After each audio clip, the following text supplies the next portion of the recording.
આજે આપણે વાત કરવાના છીએ એવા 5 પોઈન્ટ્સની જે તમારા લોકલ જ્વેલરી બિઝનેસને એક નવી ઊંચાઈ લઈ જવાના છે, જેની વેલ્યુ વિશ્વની અંદરમાં તમામ ક્ષેત્રમાં છે, છતાં પણ આ ઇન્ડસ્ટ્રીઝની એક જ ખામી છે.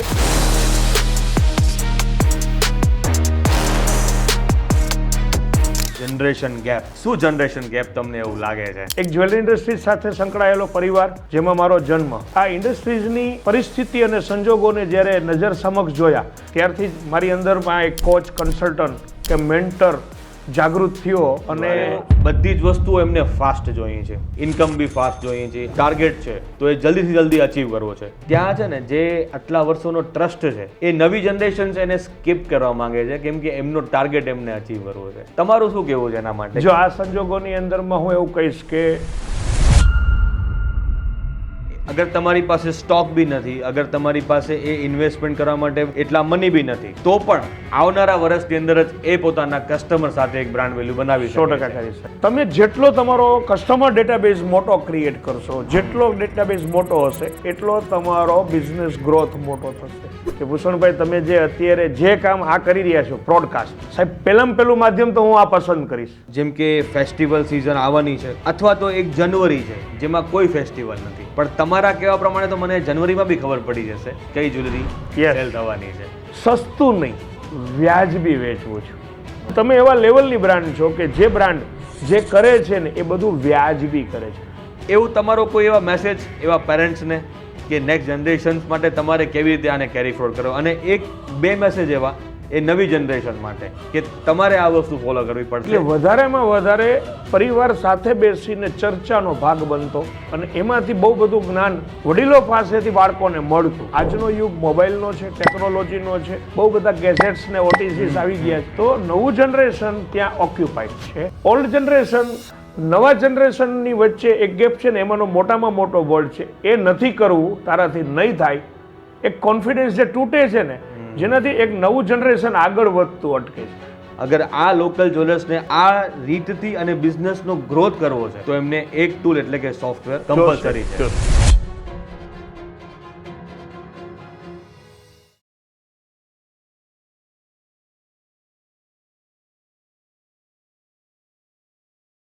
આ પોડકાસ્ટ પાવર્ડ બાય છે સુવર્ણકાર સોફ્ટવેર. અગર તમે એક જ્વેલરી સ્ટોર છો, અથવા તો તમારી પાસે એક હેડ ઓફિસ અને મલ્ટિપલ સ્ટોર્સ તમે ચલાવો છો, તમારા માટે સ્પેશિયલાઇઝ ડિઝાઇનિંગ સોફ્ટવેર છે કે જે તમે તમારું day to day work, website અને CRM દરેક વસ્તુ તમે એક જ સોફ્ટવેરથી યુઝ કરી શકો છો. માત્ર 1 કલાકની અંદર તમારા માટે આ સોફ્ટવેર વેબસાઇટ સાથે રેડીમેડ છે. તો આજે જ સ્ટાર્ટ કરો સુવર્ણકાર સોફ્ટવેર, અને લિંક તમને ડિસ્ક્રિપ્શનમાં મળી જશે. નમસ્કાર મિત્રો, ધ આભૂષણ શોમાં આપ સૌનું ફરી એકવાર સ્વાગત છે. આજે આપણે વાત કરવાના છીએ એવા 5 પોઈન્ટ્સની જે તમારા લોકલ જ્વેલરી બિઝનેસને એક નવી ઊંચાઈ લઈ જવાના છે આવનારા 5 વર્ષ માટેની. આ વિડીયોને તમે અંત સુધી જોજો, જેથી તમને એવા 5 પોઈન્ટ્સ મળી રહે કે તમે કાલના દિવસથી જ આ વિડીયોની સાથે તમે બિઝનેસની અંદર અપ્લાય કરો અને તમારા લોકલ બિઝનેસને ગ્રો કરો. આજે આપણી સાથે એક એવા બિઝનેસ મેન્ટર છે જેમણે 35 વર્ષ સુધી જ્વેલરી બિઝનેસ સાથે એમણે કામ કર્યું છે.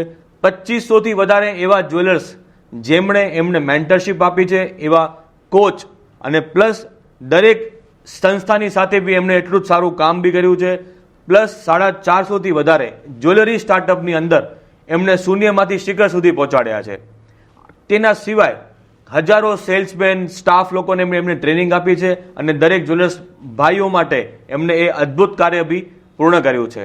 આની સાથે હજી એમની પોતાની એક બુક બી લખી છે, બિઝનેસ એ ગીતા.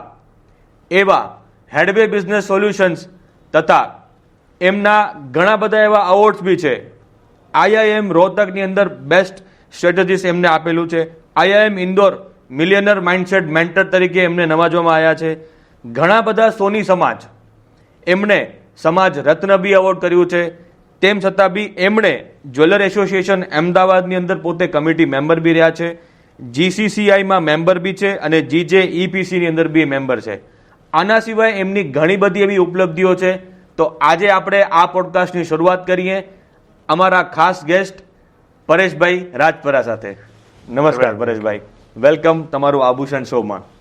યસ ભૂષણભાઈ, આ તમારું જે આભૂષણ શોનો જે કાર્યક્રમ જેમાં તમે મને આવકાર્યો અને આ મંચનો મોકો આપ્યો એના માટે હું આપનો અને આપના આ શોનો ખૂબ ખૂબ આભારી છું.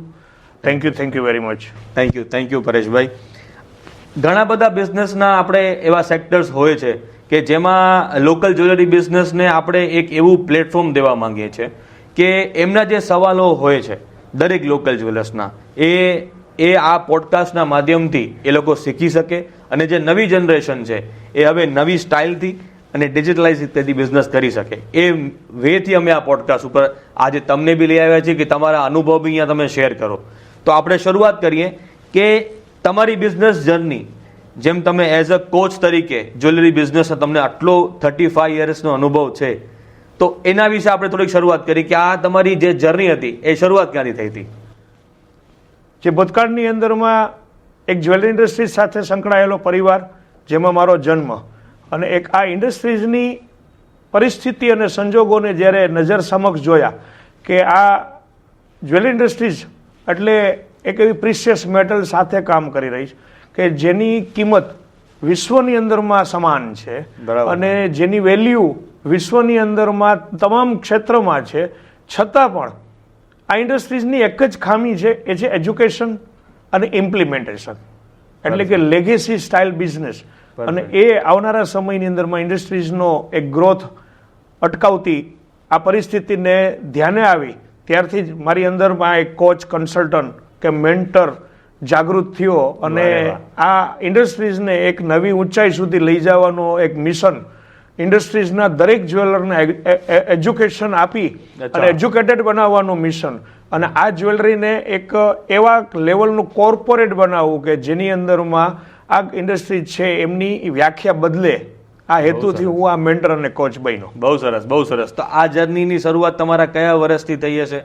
આ જર્નીની શરૂઆત મારી 2001 થી જ્યારથી કન્સલ્ટન્ટ બન્યો. ઓકે. અને 2001 એ વિશ્વવ્યાપી ભૂકંપ હતો. બરાબર. અને મારા પણ કેરિયરનો બદલાવનો ભૂકંપ હતો. ક્યાં વાત, ક્યાં વાત. એટલે તમે આજે એક લીગેસી બિઝનેસ, પણ હું એવું જાણવા માંગુ છું એમાંથી કે વાય શું કામ જ્વેલરી બિઝનેસ તમે પસંદ કર્યો, કે એવું તમે કોઈ એવો ગેપ જોયો હતો કે જે બિઝનેસ ઓનર્સ છે એ લીગેસી બિઝનેસ ચલાવે છે, પણ એવું તમે શું મિસ એમાં એ ઓનર્સમાં જોયું કે કદાચ અગર આ લોકો આ ડિજિટાલાઇઝેશન કહી કે કદાચ એવો કોઈ પોઈન્ટ કે જેમાં એ લોકો મિસ કરે છે પોતાના બિઝનેસની અંદર, એ ઇમ્પ્લિમેન્ટ નથી કરતા, એવું તમે શું પોઈન્ટ જોયો એમાં? સૌથી મહત્વનો મુદ્દો ને સૌથી મહત્વનો પોઈન્ટ છે ને એ જ્યારે જ્વેલરી બિઝનેસને બિઝનેસ શબ્દથી નવાજવામાં આવ્યો મારા શબ્દમાં, ત્યારે લોકોને એટલે કે બધા જ્વેલરને મેં કારીગર જોયા. બરાબર. એને કોઈને પણ બિઝનેસ ઓનર જોયા જ નહીં. એટલે કે એઝ એ કારીગર ક્રાફ્ટિંગ વર્ક કરી અને મેન્યુફેક્ચરિંગ ઉપર જ ફોકસ, ક્રાફ્ટિંગ ઉપર જ ફોકસ, નો ટ્રેડિંગ, નો બિઝનેસ, નો ઓર્ગેનાઇઝેશન. એ સિચ્યુએશન ક્યારેય પણ એમને ઊંચાઈ ઉપર ના લઈ જાય, મતલબ મજદૂરી જ કરાવે. અને એ મજદૂરીને જ્યારે જોઈ એનામાં કોઈ ટેકનોલોજી અપનાવવી, કોઈ નવું અપડેટ અપનાવવું કે નવી કોઈ બાબતને સ્વીકારવી, બરાબર છે, એ ગુણ જ નથી. એવું મને જ્યારે અનુભવમાં આવ્યું ત્યારે એવું થયું કે આ ઇન્ડસ્ટ્રી જો આમ જ ચાલશે તો આવનારા ભવિષ્યમાં આ ઇન્ડસ્ટ્રી સંપૂર્ણ નાશ પામશે. રાઈટ છે, રાઈટ છે. અને એ વસ્તુ અગર આજે 2026ની અંદર અગર આપણે જોઈએ તો તમારો જે એ વિઝન તમે જે જોયું હતું એ ઘણી ખરી હદ સુધી અપ્લાય બી થવા માંડ્યું છે, કેમ કે ઘણા બધા જે લોકલ બિઝનેસીસ છે હવે એક નવી જનરેશન બી બિઝનેસમાં આવે છે અને એમને જે એક સ્ટેજ જોઈએ એ એમને સ્ટેજ નથી મળતો. સો એ ચેલેન્જ તમે બહુ સારું વિઝન જોયું હતું અને તમારા દ્વારા આજે 2500, તમે જેમ કીધું કે 2500થી વધારે જ્વેલર્સ જોઈન થઈને એ કોચિંગ લઈ ચૂક્યા છે, તો આઈ થિંક એમને બિઝનેસમાં 100% ઇમ્પ્લિમેન્ટ કર્યું હશે તમારા દ્વારા, રાઈટ? તો આપણે સૌથી પહેલા સવાલ ઉપર આવીએ કે જે લીગેસી બિઝનેસીસ છે, તમે એવા કયા ચેલેન્જીસ જોયા હતા એમને એ સમયે તમે જોયા હતા જ્યારે તમે શરૂઆત કરી હતી, અને આજે 2026માં જ્યારે આજે લોકલ જ્વેલર્સ તમે આટલી જર્ની પસાર કરી છે અને તમે આજે 2026માં જ્યારે એ લોકોને જોઈ રહ્યા છો, સો તમારા માઇન્ડમાં હવેના આવનારા સમયના એવા કયા ચેલેન્જીસ તમને દેખાઈ રહ્યા છે જે લોકલ બિઝનેસને ક્યાંક ને ક્યાંક પિન કરી શકે છે? ચોક્કસ.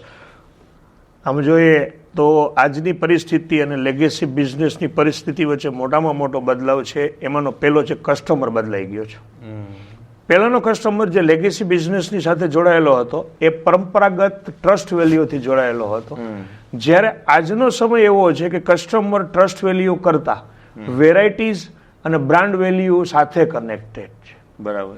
સેકન્ડ છે લેગેસી બિઝનેસની અંદરમાં જ્યારે તમે વ્યવસાય કરતા ત્યારે તમારો એક જિયોગ્રાફિકલ એરિયા તમને કનેક્ટ કરતો, એટલે કે એક મર્યાદા હતી, આટલા કિલોમીટરના એરિયાથી વધારે કસ્ટમર તમારે ત્યાં ન આવતા. રાઈટ. જ્યારે આજનો જે સમય છે જે યુનિવર્સલ લેવલે તમારો એરિયા મોટો થયો છે, એટલે કે એક ડિજિટલાઇઝેશન આવ્યું છે જેની અંદરમાં તમારી હાજરી માત્ર સ્ટોર નથી પણ એ આખી દુનિયા છે.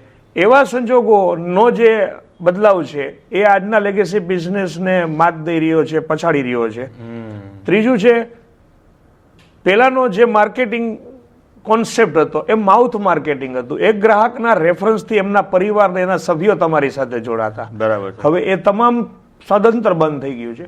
હવે આજનો માધ્યમ છે માર્કેટિંગ ટૂલ, અલગ અલગ માર્કેટિંગ એક્ટિવિટી અને માર્કેટિંગના અલગ અલગ કોન્સેપ્ટ નેચરને યુઝ કરી અને તમે તમારા બિઝનેસને મોટો કરી શકો છો. હવે હું એવું કહીશ, ગ્રાહક આવતો નથી, એને લાવવો પડે છે.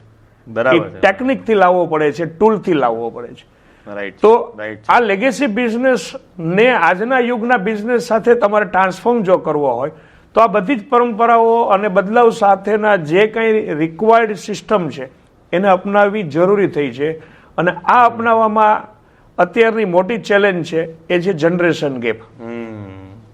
બહુ સરસ તમે કીધું કે જે માર્કેટિંગ ટૂલ ઉપર આપણે જરૂર આવવાના છીએ, આપણના નેક્સ્ટ પ્રશ્નોમાં એ જરૂર આવશે. તમે જે પોઈન્ટ્સની જ્યાં તમે આ વાતને તમે પૂરી કરી કે જનરેશન ગેપ, શું જનરેશન ગેપ તમને એવું લાગે છે? અને એ જનરેશનને કેવી રીતે એ જે આજે એ પેરેન્ટ્સ જોઈ રહ્યા છે અને એ નવી જનરેશન જે આને સ્ટાર્ટ કરી રહી છે? યસ, જનરેશન ગેપ એક પરંપરાગત મતલબ લેગેસી બિઝનેસ જ્યારે વડીલોના માધ્યમથી ટ્રાન્સફોર્મ થઈ અને નવી આવનારી પેઢીમાં બિઝનેસ થતો, ત્યારે જે પારિવારિક માહોલ હતો એ પારિવારિક માહોલ પાસે બીજા કોઈ ગેડજેટ્સ કે કોઈ ટૂલ નહોતા. એટલે વધારેમાં વધારે પરિવાર સાથે બેસીને ચર્ચાનો ભાગ બનતો, વિષય બનતો અને એમાંથી બહુ બધું જ્ઞાન વડીલો પાસેથી બાળકોને મળતું. બરાબર. અને જેને લઈને એ લોકોને એ લેગેસી બિઝનેસ ટકાવી રાખવામાં એ બધું મદદરૂપ થતું. પણ આજનો યુગ મોબાઈલનો છે, ટેકનોલોજીનો છે, બહુ બધા ગેઝેટ્સ ને ઓટીસીસ આવી ગયા છે. તો નવું જનરેશન ત્યાં ઓક્યુપાઈડ છે અને ઓલ્ડ જનરેશન એમની સાથે બેસી અને બિઝનેસ ટ્રાન્સફોર્મ કરી શકે એવો કોઈ સમય એમને મળતો જ નથી. એ નથી થતું ને એ જ માત્ર મોટું કારણ છે જે જનરેશન ગેપ ક્રિએટ કરે છે. નવું જનરેશન એવું વિચારે છે કે આજની દુનિયા આ છે અને જૂનું જનરેશન એવું વિચારે છે કે આ દુનિયા આ જ છે.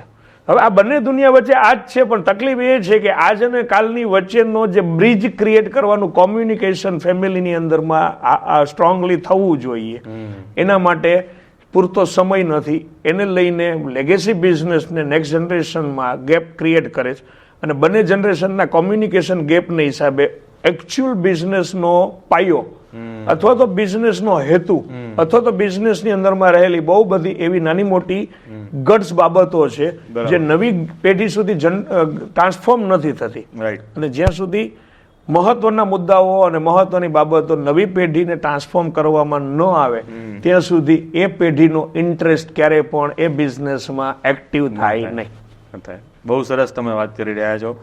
એ 100% છે કે હવે નવી જનરેશન્સ કન્ટિન્યુઅસલી મોબાઈલ ઉપર, સોશિયલ મીડિયા ઉપર એક્ટિવ રહે છે અને એ એમની દુનિયા બની જાય છે.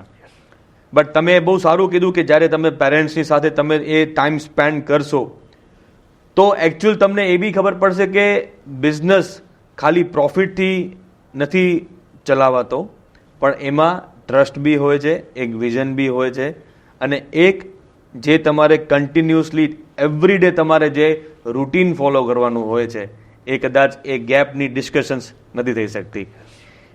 એવું તમારો કોઈ એવા મેસેજ એવા પેરેન્ટ્સને કે નેક્સ્ટ જનરેશન્સ માટે તમારે કેવી રીતે આને કેરી ફોરવર્ડ કરો, અને એક બે મેસેજ એવા એ નવી જનરેશન માટે કે તમારે આ વસ્તુ ફોલો કરવી પડશે આ કન્ટિન્યુટીને ગ્રોથ ઉપર લઈ જવા માટે? ચોક્કસ. જો હું અહીંયા આગળ એક વસ્તુ શ્યોર કહીશ કે એક નાનું બાળક જ્યારે જન્મ લે અને જન્મ પછી એને પ્રથમ એટલે કે પહેલું પગલું ચાલવા માટે આપણે ઉત્સાહિત કરીએ છીએ, એમાં first step have required motivation.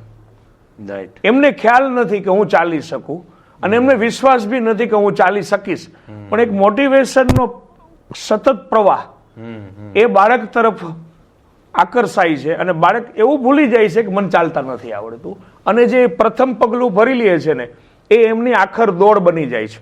ત્યાં સુધી એ મોટિવેશન એને સપોર્ટ કરે છે. એવી જ રીતે પહેલામાં પહેલું તો સૌથી મોટી રિક્વાયરમેન્ટ છે ઓલ્ડ જનરેશન અને ન્યૂ જનરેશનમાં. ઓલ્ડ જનરેશન તરફથી ન્યૂ જનરેશનને ઓલવેઝ ન્યૂ ઇનિશિયેટિવ્સ લેવા માટેનું મોટિવેશન મળવું જોઈએ, નહીં કે રોકાવટ.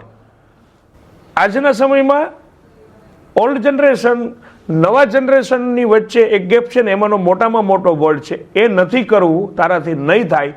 એક કોન્ફિડન્સ જે તૂટે છે ને, જેનાથી એક નવું જનરેશન આગળ વધતું અટકે છે. તો એવો મસ્ટ રિક્વાયર્ડ મોટિવેશન કે પહેલા તો તમે આવનારી પેઢીને આગળ વધવાનો મોકો આપો, સાથે એક મોટિવેશન આપો અને સપોર્ટ આપો કે હું તારી સાથે છું, અટકીશ ને હું છું, પણ તું તારી જાતે આગળ વધીશ ને તો તને શીખવા મળશે. બહુ સરસ, બહુ સરસ. તો આ એક મોટામાં મોટી રિક્વાયરમેન્ટ છે.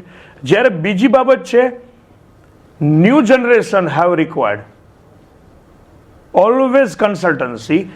હંમેશા વડીલો કરીને નીકળ્યા છે, શીખીને નીકળ્યા છે, એની પાસે બહુ જ જાતના અનુભવ છે. ત્યારે નવું પગલું તમે જ્યારે પણ ભરો છો ત્યારે હું એવું ચોક્કસ કહીશ કે આ નવું પગલું વડીલોના અનુભવને સામેલ કરી એ અનુભવ સાથેના આજના યુગના બદલાવને સમજી અને પછી જો તમે ભરો છો તો તમારો આત્મવિશ્વાસ વધી જશે આપોઆપ.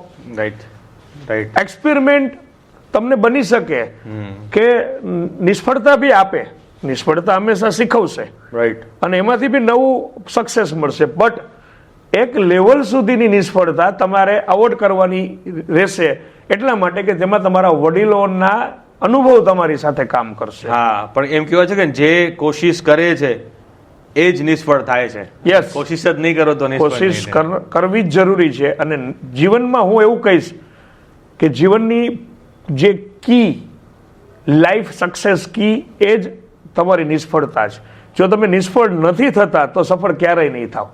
એનું રીઝન છે કારણ કે નિષ્ફળતાથી જ એક્સપેરિમેન્ટલી તમે કંઈ સંશોધન કરી અને નવી સફળતાને લોંગ લાઈફ સફળતા બનાવી શકો છો. બહુ સરસ, બહુ સરસ. Well said. તમે એ બહુ સરસ કહી રહ્યા છો કે એક આજના સમયની અંદર અને ખાસ તો આટલી ફાસ્ટ નવી જનરેશન્સ જે આટલી બધું કન્ટેન્ટ લઈ રહી છે સોશિયલ મીડિયા દ્વારા, તો બધી જ વસ્તુઓ એમને ફાસ્ટ જોઈએ છે કે અગર અમે બિઝનેસ બી કરીએ છીએ તો અમને ઇન્કમ બી ફાસ્ટ જોઈએ છે. અગર અમારા માઇન્ડમાં એક ટાર્ગેટ છે તો એ જલ્દીથી જલ્દી અચીવ કરવો છે. તો એવું મેં ક્યાંક સ્ટોરીઝમાં બી વાંચેલું હતું કે એવા આર્ટિકલ્સ બી હતા કે એ જનરેશનને જે આટલું બધું ફાસ્ટ બધું વસ્તુ જોઈએ છે ને, ત્યાં છે ને આ લીગસી થોડીક ભૂલાઈ જાય છે આ બિઝનેસની અંદર. તો ત્યાં છે ને જે આટલા વર્ષોનો ટ્રસ્ટ છે કસ્ટમર અને એ જ્વેલર બિઝનેસ સાથે, એ નવી જનરેશન છે એને સ્કીપ કરવા માંગે છે કેમ કે એમનો ટાર્ગેટ એમને અચીવ કરવો છે. તમારું શું કહેવું છે એના માટે કે એ આ પ્રોફિટ ધ્યાનમાં રાખવો જોઈએ કે વર્ષોનો ટ્રસ્ટ? જો આ સંજોગોની અંદરમાં હું એવું કહીશ કે પેલું તો એક વસ્તુ ક્લિયર કરીશ કે jewellery business without trust not possible. કારણ કે જ્વેલરી અને એમાં સોનું ગોલ્ડ જે બાબત છે ને જ્યાં આવે છે ત્યાં ટ્રસ્ટ તો છે ને વેરી ઇમ્પોર્ટન્ટ. કે ટ્રસ્ટને જો તમે ક્યારેય છોડી જ નહીં શકો. કસ્ટમરને માટે ટ્રસ્ટ વેરી ઇમ્પોર્ટન્ટ છે કે તમારો બ્રાન્ડ વેલ્યુ જે છે, તમારી પ્યોરિટી જે છે, જે કંઈ તમારી સર્વિસીસ એ ટ્રસ્ટને આધીન જ છે. પણ ટ્રસ્ટ તમને સ્પીડ એટલે નથી આપતો કે ટ્રસ્ટને આધીન જે પદ્ધતિ છે એમાં એકચ્યુઅલ આજના યુગની સિસ્ટમ લીક છે. એ સિસ્ટમ નથી તમારી પાસે, તમે લેક ઓફ સિસ્ટમ છો. એટલે બને છે એવું કે માત્ર ટ્રસ્ટ વેલ્યુ તમને પાછળ સપોર્ટ કરે છે, પુશ નથી આપતું. મતલબ તમે જ્યાં અટકેલા છો ને ત્યાં અટકેલા રહેશો. માત્ર તમને ટ્રસ્ટ વેલ્યુ અટકાવી રાખે છે, પડવા નથી દેતી, પાછળ નથી તમને ધપવા દેતી. આગળ વધવા માટેનું જે પુશ જોઈએ એ પુશ સિસ્ટમ આપે છે.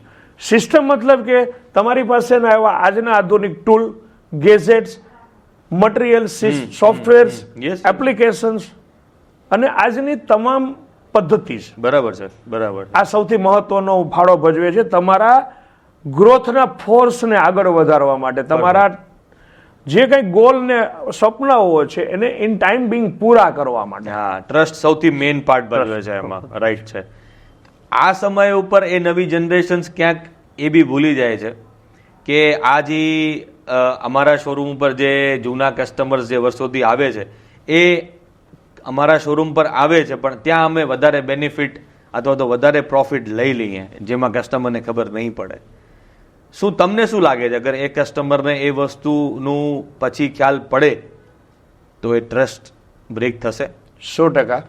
જો મેં શરૂઆતમાં બી કીધું કે યુગ બદલાયો તો યુગની સાથેની પરિસ્થિતિઓ બદલાઈ.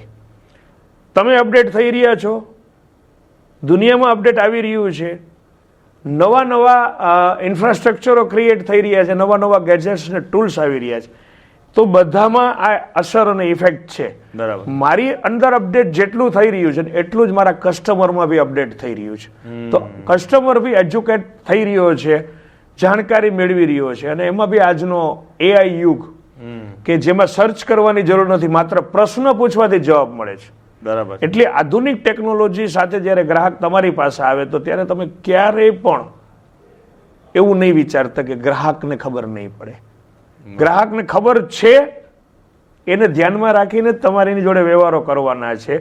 એટલે હવે transparency is a most important in business. But ટ્રાન્સપરન્સીની સાથે પ્રોફિટ રિક્વાયર્ડ છે, એટલે તમે પ્રોફિટ નથી ચૂકી શકો. ત્યારે clarity is A supportive in your profit, કે તમારી જે ક્લિયરિટી તમારા કસ્ટમર જોડે છે કે જે તમારી બ્રાન્ડ વેલ્યુને સપોર્ટ કરશે, તમારી બ્રાન્ડ વેલ્યુને જોશે કે તમે એક બ્રાન્ડ છો, તમે એવા લેવલની બ્રાન્ડ છો કે જે બ્રાન્ડ જે કરે છે ને એ બધું વ્યાજબી કરે છે. હું એવું કહીશ, અહીંયા એક બહુ સરસ મજાનો વર્ડ છે, સસ્તું નહીં વ્યાજબી વેચવું છું. વાહ, વેલ સેટ. બહુ સરસ તમે કીધું એ વસ્તુ કે વ્યાજબી વેચો. બરાબર છે, બરાબર છે. એટલે એક લીગેસી બિઝનેસ માટે એ વસ્તુ બહુ જ સરસ છે કે શોર્ટ ટર્મ ટાર્ગેટ્સ તમારા પૂરા થાય કે ના થાય, બટ એ ટ્રસ્ટ તમે બ્રેક ના કરો. રાઈટ. નેક્સ્ટ સવાલ ઉપર આપણે આવીએ. એક એવું જનરેશન, એક એક્ઝામ્પલ તમને હું આપું કે એનાથી ઘણા બધા જે લીગસી બિઝનેસ છે, રિટેલ બિઝનેસીસ ચલાવે છે લોકો, જ્યારે એ લોકો પોતાના ફાધર કે એમના ગ્રેન્ડફાધરનું જે બિઝનેસ આટલા વર્ષોથી ચાલતો આવ્યો છે, જ્યારે એ લોકો એને સંભાળવા માટે બિઝનેસમાં ઇન્વોલ્વ થાય છે, એ સમયે એમનો જે વિઝન છે થ્રુ ધ સોશિયલ મીડિયા, કે જ્યાં તમે જેમ કીધું કે તમારી પાસે ટૂલ હોવા જોઈએ, ટેકનોલોજી હોવી જોઈએ, સોફ્ટવેર્સ હોવા જોઈએ, બટ ત્યારે એ ફેમિલી પાસે એ બેકગ્રાઉન્ડ નથી કે જેથી એ લોકો ઓન ધ સ્પોટ આ બધી વસ્તુમાં ઇન્વેસ્ટમેન્ટ કરી શકે. અને સૌથી મેઇન પાર્ટ કે આ કોમ્પિટિટિવ માર્કેટની અંદર એ સ્ટોક હોવો જોઈએ, એ સ્ટોક નથી. સો હું તમને એવું પૂછીશ કે એક એવા જ્વેલર અને એવી એક નવી, એ જ્વેલરની એક નવી જનરેશન્સ જ્યારે એ શોરૂમ પર સ્ટાર્ટ થઈ રહી છે, તો આજે આપણે તમે તમારા સાઈડથી એવા કયા પોઈન્ટ્સ એમને રેઝ કરશો કે no money, no stock, but still you can growth? Yes, બહુ સરસ વાત કરી. આજનો જે યુગ છે, સોનાના જે રેટ છે અને માર્કેટની જે સિચ્યુએશન છે, તો આ ચેલેન્જ તો બહુ મોટી ચેલેન્જ બધા માટે હોય. અને એમાં બી એક નાનું ફેમિલી, નાનો પરિવાર ક્યારે આપણા પોતાના બિઝનેસને આગળ વધારવા માંગે છે તો પહેલી ચેલેન્જ હશે ફિનાન્સ હશે. તો હું આ બાબતમાં એક વસ્તુ કહીશ કે રૂપિયો જરૂરી નથી, સ્ટોક જરૂરી નથી, જરૂરી છે સિસ્ટમ. આ સિસ્ટમ જો તમારી પાસે હશે ને તો રૂપિયા વગર, સ્ટોક વગર તમે બિઝનેસને ગ્રો કરી શકશો અને સ્પીડી બી કરી શકશો. તો એના માટે સૌથી પહેલો મુદ્દો શું? પહેલો મુદ્દો છે તમારી ફેસ વેલ્યુની બ્રાન્ડ વેલ્યુ ક્રિએટ કરો. રાઈટ. કે તમારી જે ફેસ વેલ્યુ છે એની બ્રાન્ડ વેલ્યુ છે એ social media through, digitalisation through લોકો સુધી પહોંચે અને વધારેમાં વધારે લોકો તમને તમારા ફેસ વેલ્યુથી તમારી બ્રાન્ડને ઓળખતા થાય. અને એમાં કોઈ કોસ્ટ બી નહીં લાગે. કોઈ કોસ્ટ નથી. રાઈટ. બહુ ઈઝી છે. રાઈટ. તો પેલામાં પેલું તમારી ઓળખાણ, તમારા વિશેની વાત જે છે આ વાતને લોકો સુધી પહોંચાડવી. બરાબર. વાસ્તવિકતાઓ છોડી અને રિક્વાયરમેન્ટને સમજી અને લોકોની સામે તમારું પ્રેઝન્ટેશન ક્રિએટ કરશો રાઈટ. તો ગ્રાહક તમને એક ટ્રસ્ટ વેલ્યુમાં કન્વર્ટ કરશે. પહેલી રિક્વાયર્ડ છે તમારી ટ્રસ્ટ વેલ્યુ ક્રિએટ થવી જોઈએ. 5 સેન્સ ઓફ ફિલિંગ, 5 મુદ્દાઓ આપણે લેવા તો 5 મુદ્દાઓમાં Yes, ઇન્દ્રિયો સાથે બી જોડાયેલા છે. Right. કે પેલા લોકો તમને આંખોથી જોશે, બરાબર છે. પસંદ થશો તો સાંભળશે, રાઈટ. અને જ્યારે સાંભળશે તો વિશ્વાસ કરશે, અને વિશ્વાસ કરશે તો સંપર્કમાં આવશે, અને સંપર્કમાં આવશે તો બિઝનેસ આપોઆપ થશે. આ પહેલો મુદ્દો છે. હવે બીજો મુદ્દો છે, તમે એમ કહો છો મારી પાસે સ્ટોક નથી. સ્ટોકની જરૂર નથી. વર્ષો પહેલા બી ભૂતકાળમાં આપણા વડીલોએ ફોટોગ્રાફી ઉપર ધંધો કરી લીધો છે. એ જ ફોટોગ્રાફી ડિજિટલાઇઝેશનમાં, એપ્લિકેશનમાં, સોફ્ટવેરમાં આપણે યુઝ કરીને, કેટલોગ બનાવીને, આપણી વેબ એપ્લિકેશન ક્રિએટ કરીને આપણા કસ્ટમર સુધી ઇઝીલી પહોંચાડી શકીએ છીએ. જેમાં વોટ્સઅપ છે, ઇન્સ્ટાગ્રામ છે, જેનો આપણે ભરપૂર લાભ લઈ શકીએ છીએ. અને એની સાથે સાથે તમારો આજે જે સુવર્ણકાર સોફ્ટવેર બી છે, જે તમને એક જ પ્લેટફોર્મ ઉપર બધી જ ફેસિલિટી આપે છે. રાઈટ. તો one click you have all facilities કે તમારો બિઝનેસ ગ્રો કરી શકે. તો આજે એવા સુવર્ણકાર જેવા સોફ્ટવેર બી યુઝ કરીને નાના ઇન્વેસ્ટમેન્ટમાં મોટો બિઝનેસ કરી શકાય છે, ગ્રાહકને લાવી શકાય છે, ગ્રાહક સુધી પહોંચે છે. પરફેક્ટ. ત્રીજું છે, તમે તમારા બિઝનેસમાં એક નેટવર્ક ક્રિએટ કરો. રૂપિયો નથી તો રૂપિયો જેની પાસે છે એને તમે તમારો નેટવર્ક પાર્ટનર બનાવો. તમે તમારા બિઝનેસનો પ્રોફિટ એની સાથે એવી રીતે શેર કરો કે તમારી પાસે ના હોત તો તમે કમાવાના તો નહોતા જ ને. તો કોઈને યુઝ કરીએ છીએ, કોઈની મૂડીને આપણે સાથે રાખીએ છીએ, તો એમને એક હિસ્સો આપીએ અને એમની સાથે એક નેટવર્ક બનાવીએ અને એમની સ્ટોકની પ્રોડક્ટ જે છે એ પ્રોડક્ટને આપણી વેબસાઇટ, આપણી એપ્લિકેશનમાં અપલોડ કરી અને સેલ થાય તો એનો હિસ્સો આપીએ, જેને આપણે રેફરલ રેફરલ કહી બરાબર છે. શકીએ. રાઈટ. રાઈટ. તો એ રેફરલ બિઝનેસ બી આપણે આપણા બિઝનેસની અંદરમાં એડ કરી ગ્રેટ. વગર ઇન્કમ, વગર ઇન્વેસ્ટમેન્ટ આપણે બિઝનેસ કરી શકશું. બહુ સરસ. બહુ સરસ. થર્ડ પાર્ટ છે ડેટાબેઝ. તમે જેટલો તમારો કસ્ટમર ડેટાબેઝ મોટો ક્રિએટ કરશો, જેટલો ડેટાબેઝ મોટો હશે એટલો તમારો બિઝનેસ ગ્રોથ મોટો થશે. રાઈટ. કારણ કે તમારો કસ્ટમર આવશે ક્યારે? જ્યારે કસ્ટમર વિશે તમારી પાસે માહિતી હશે. રાઈટ. તો અહીંયા તમારી પાસે ડેટાબેઝ એટલો જ ઇમ્પોર્ટન્ટ છે, જે CRM ના માધ્યમથી, CRM સોફ્ટવેરની એપ્લિકેશનથી, જે તમારા સુવર્ણકાર સોફ્ટવેરમાં બી અવેલેબલ છે, કે જેમાં કસ્ટમરની તમામ માહિતી તમને મળશે. રાઈટ. અને એ માહિતીના આધારે તમે તમારા કસ્ટમર ડેટાબેઝ ઉપરથી તમારા બિઝનેસને ફોરકાસ્ટિંગ બિઝનેસ બનાવી શકશો. પરફેક્ટ. પરફેક્ટ. બહુ સરસ. બહુ સરસ. તો આ મુદ્દાઓ છે કે જે મુદ્દાઓમાં રૂપિયાની જરૂર નથી, સ્ટોકની જરૂર નથી. બરાબર. અને બીજું છે કે તમે એવું માનો છો કે સ્ટોરની જરૂર છે, એમ્બિયન્સની જરૂર છે, અપેરિયન્સની જરૂર છે, એના માટેનું એક લેવલ છે, પણ જે લેવલે આપણે વાત કરી રહ્યા છીએ ત્યાં એક ડિજિટલ સ્ટોર બી અપેરિયન્સ અને એમ્બિયન્સ આપી શકે છે. ખૂબ સરસ. એનું આપણી પાસે એક્ઝામ્પલ બી છે, જેમ કેરેટલેન અને બ્લુ સ્ટોર. યસ. એ લોકો એની જે જર્ની સ્ટાર્ટ થઈ છે એ ઓનલાઈનથી જ થઈ છે. જેમ તમે કીધું, બહુ સરસ તમે વાત કરી કે અગર તમારી પાસે સ્ટોક બી નથી, અગર તમારી પાસે એ ઇન્વેસ્ટમેન્ટ કરવા માટે એટલા મની બી નથી, તો પણ તમે આ જગ્યાએથી તમે તમારા જે 5 સ્ટેપ તમે કીધા, ખૂબ જ સરસ તમે સમજાવ્યું છે કે એ 5 સ્ટેપને ફોલો કરીને કોઈ પણ લોકલ જ્વેલર્સ છે એ આ જગ્યાએથી 2026થી એ શરૂઆત કરી અને આવનારા વર્ષની અંદર જ એ પોતાના કસ્ટમર સાથે એક બ્રાન્ડ વેલ્યુ બનાવી 100% કરી શકે. ખૂબ જ સરસ તમે કીધું. આ એક પોઈન્ટની આગળ વધતા પહેલા હજી એક તમે એક વાત કરી હતી કે story telling. Yes. Story telling વિશે હું થોડુંક જાણવા માંગુ છું કે એ કેવી રીતે કરી શકે એક જ્વેલર? બહુ સરસ વાત છે કે જો સ્ટોરી ટેલિંગ છે એ બે ટાઈપની હોય છે. એક છે બીજાના મુખે મારા વખાણ, એક છે મારા મુખે મારા વખાણ. બરાબર. બંનેની વચ્ચેનો તફાવત એવો છે, જ્યારે હું મારા વિશે વાત કરું છું તો એ ટ્રુ હોવી જોઈએ, વાસ્તવિકતા હોવી જોઈએ અને લોકોને એની અંદરમાં વિશ્વાસ ક્રિએટ થવો જોઈએ. Right. જે હૃદયથી બોલાયેલા શબ્દો છે. રાઈટ છે. સ્ટોરી ટેલિંગ એટલે હું એવું કહીશ, બિઝનેસ ક્યારેય બિઝનેસ છે ને એ સ્ટોરી ટેલિંગ વગર ચાલતો જ નથી. રાઈટ છે. સ્ટોરી ટેલિંગ એટલે તમારું એક પ્રેઝન્ટેશનને વિશાળતાથી બતાવવું અને લોકોની અંદરમાં તમારી એક મર્ચેન્ડાઇઝિંગ ક્રિએટ કરવી, બ્રાન્ડ મર્ચેન્ડાઇઝિંગ, Right. કે જેની અંદરમાં લોકોનું એટ્રેક્શન ક્રિએટ થાય. Right. આજે એક સામાન્ય વાત તમને કરું કે પરિવારની અંદરમાં એક પિતા ને પુત્ર જ્યારે બંને સાથે જર્ની કરી રહ્યા છે અને એની સાથે એક એનિમલ છે, તો એ એનિમલ જ્યારે એની સાથે જર્ની કરી રહ્યું છે ને, તો પ્રથમ તબક્કાની અંદરમાં જોનાર ઓડિયન્સ એને એવું કહે છે કે આ બંને મૂર્ખાઓ છે, સાલા ચાલીને જાય છે, આટલું સરસ એનિમલ એની સાથે છે તો એની ઉપર બેસી જવું જોઈએ ને. તરત જ અમલ કરે છે, આગળ વધે છે. બીજું ઓડિયન્સ એને એવું કહે છે કે આ બંને સાલા મૂર્ખા છે, આટલા એનિમલની ઉપર બંને ચડી બેઠા છે. તો એવું થાય છે કે હું એક નીચે ચાલું, એકને ઉપર બેસાડું. થર્ડ સ્ટેપની અંદરમાં આવે છે તો એ જ એનિમલ અને એ જ ઓડિયન્સ આગળ જતા એવું કહે છે કે ચાલો બાપ ચાલે છે ને છોકરાને ચલાવે છે. ફરીને ઓડિયન્સ એવું કહે છે છોકરો ચાલે છે ને બાપને ચલાવે છે. આમ કરતા કરતા પરિસ્થિતિ એવી થઈ કે લોકોનું સાંભળતા સાંભળતા એ એનિમલને જ ખંભે લઈને ચાલતા થઈ જાય છે.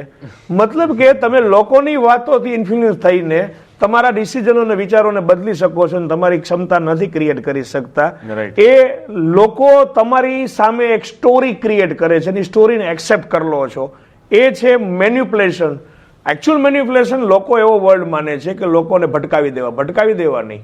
મેન્યુપ્યુલેશન એટલે લોકોના વિચારો બદલી નાખવા. રાઈટ. એને એ માત્ર સ્ટોરી ટેલિંગથી થઈ શકે. Right. સ્ટોરી ટેલિંગ વગર આ શક્ય જ નથી. અને સ્ટોરી ટેલિંગની અંદરમાં એક તમારા વિશે કસ્ટમર સ્ટોરી કરે છે, યસ. એક તમારી સ્ટોરી તમે તમારા કસ્ટમર વિશે કરો છો, રાઈટ. તમારા અનુભવ વિશે તમે તમારી જ્યારે કોઈ વાત કરો છો, તમે તમારી જર્નીની વાસ્તવિકતા લોકો સામે રજૂ કરો છો અને એની સફળતાઓની ગાથાઓ તમે જ્યારે કહો છો ત્યારે જ સામેનો વ્યક્તિ તમારાથી પ્રભાવિત થાય છે. અને કોઈ પણને પ્રભાવિત કરવા માટે તમારે પહેલા એમના અને પછી તમારા વખાણ કરવા પડે. ખૂબ સરસ તમે વાત કરી છે. એનો મતલબ કે તમે જે કીધું કે સ્ટોરી, આજે હું એવું માનું છું કે જે મલ્ટીનેશનલ બ્રાન્ડ છે જ્વેલરી બિઝનેસની અંદર, એ લોકોએ જરૂરથી પોતાની સ્ટોરીઝ કસ્ટમર સુધી પહોંચાડી છે. અને એ જ કસ્ટમર જ્યાં એ બ્રાન્ડેડ સ્ટોરૂમ છે ને ત્યાં એ કસ્ટમર દૂર દૂરથી પહોંચે છે. શું કામ? કેમ કે એમને એ બ્રાન્ડ સ્ટોરી ત્યાં સુધી પહોંચી છે એમની પાસેથી.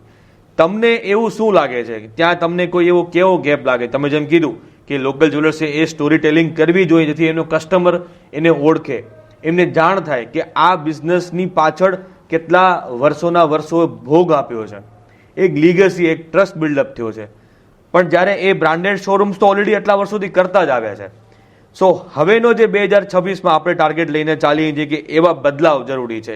એમાં તમે કીધું કે સ્ટોરી ટેલિંગ, તો એ સ્ટોરી ટેલિંગનું માધ્યમ તમે જણાવો. જેમ કે ઇન્સ્ટાગ્રામની રીલ્સ છે કે એ લોકો રીલ્સ ક્રિએટ કરીને કસ્ટમર સુધી પહોંચાડે.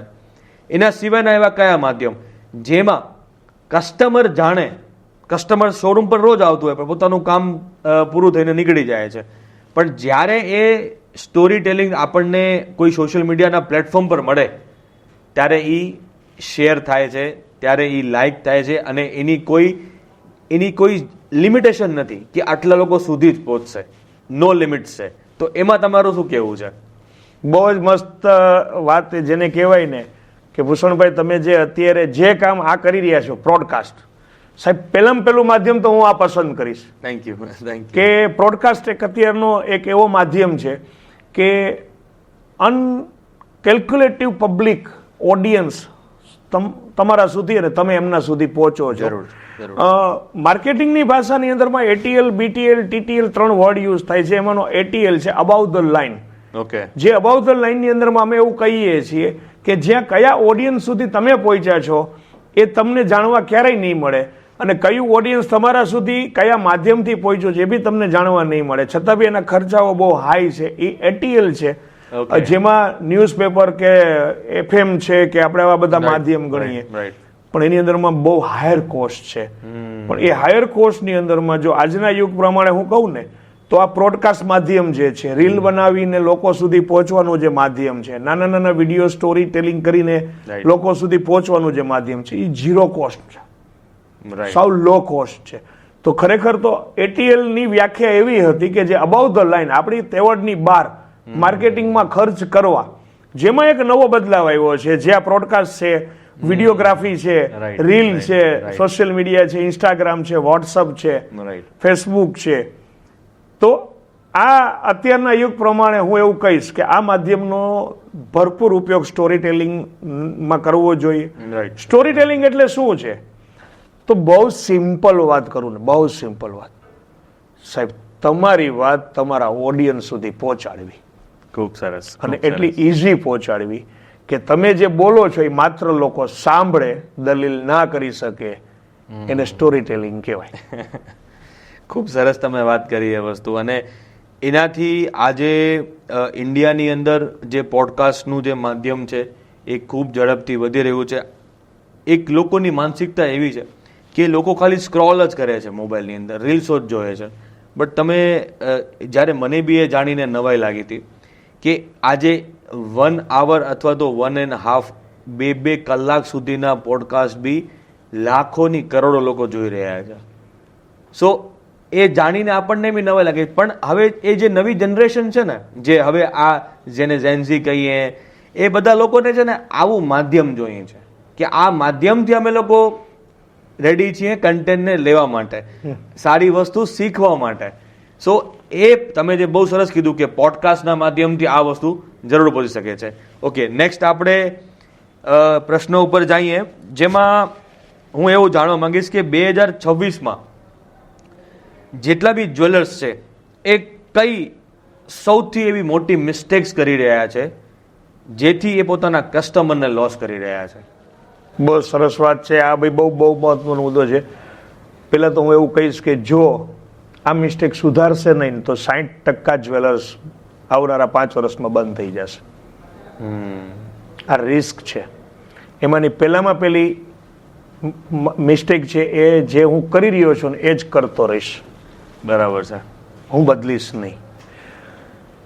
જીવનની અંદરમાં સમયાંતરે બધા બદલાવ જરૂરી છે. બેલ બોટમમાંથી ને સ્કિન ટાઈટ સુધી જો ફેશન બદલી શકતી હોય તો તમારે બી તમારા સ્વભાવમાં, વ્યવહારમાં બદલાવ લાવવો પડશે. રાઈટ. તમારી પદ્ધતિઓ બદલવી પડશે. માધ્યમ પ્રોફિટના અલગ અલગ હોય છે. માધ્યમ પ્રોફિટના અલગ અલગ હોય છે. સમયાંતરે એ માધ્યમની સાથે તમારા બદલાવમાં, બિઝનેસની અંદરમાં પ્રોફિટ માધ્યમમાં બદલવા પડશે. બરાબર છે. તો પહેલાનો સમય હતો અને તમે કોઈ એક ટેકનિકલી સ્કિલ યુઝ કરતા અને પ્રોફિટ કવર કરી શકતા હતા.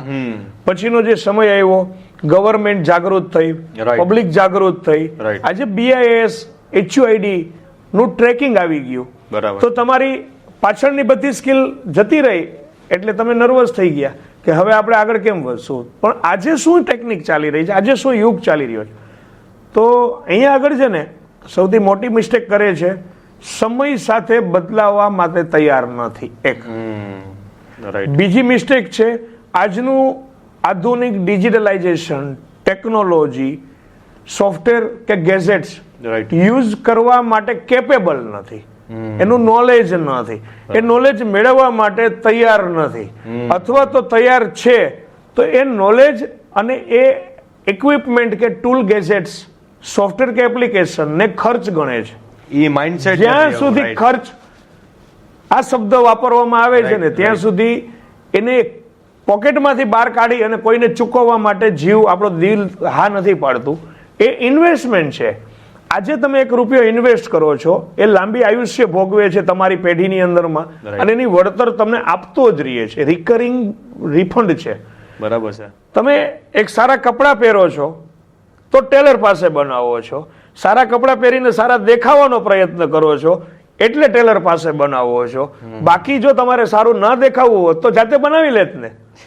એમ આજનો જ્વેલર મિસ્ટેક કરે છે, બધું જાતે કરવું, સિસ્ટમ બી જાતે બનાવવી, કામ બી જાતે કરવું અને સ્ટાફને ટ્રેનિંગ બી જાતે દેવી, સ્ટોકની ચોઈસ બી જાતે કરવી. આ બધી જ બાબતો જાતે કરવા પાછળ એ ક્યાંય ને ક્યાંય બિઝનેસ ગુમાવી રહ્યો છે. તો અહીંયા રિક્વાયરમેન્ટ છે સિસ્ટમ ક્રિએટ કરો આજની આધુનિકતાને સ્વીકારો. તમે જો ટેલર પાસે કપડાં બનાવી લો છો અને એ માગે છે એમને મજૂરી સિલાઈ એનું મેકિંગ આપી દો છો, ઇટ મીન્સ તમે તમારા ખુદના અપેરિયન્સ ઉપર ઇન્વેસ્ટ કર્યું કે જે લોકો ઉપર લુક ક્રિએટ કરે છે.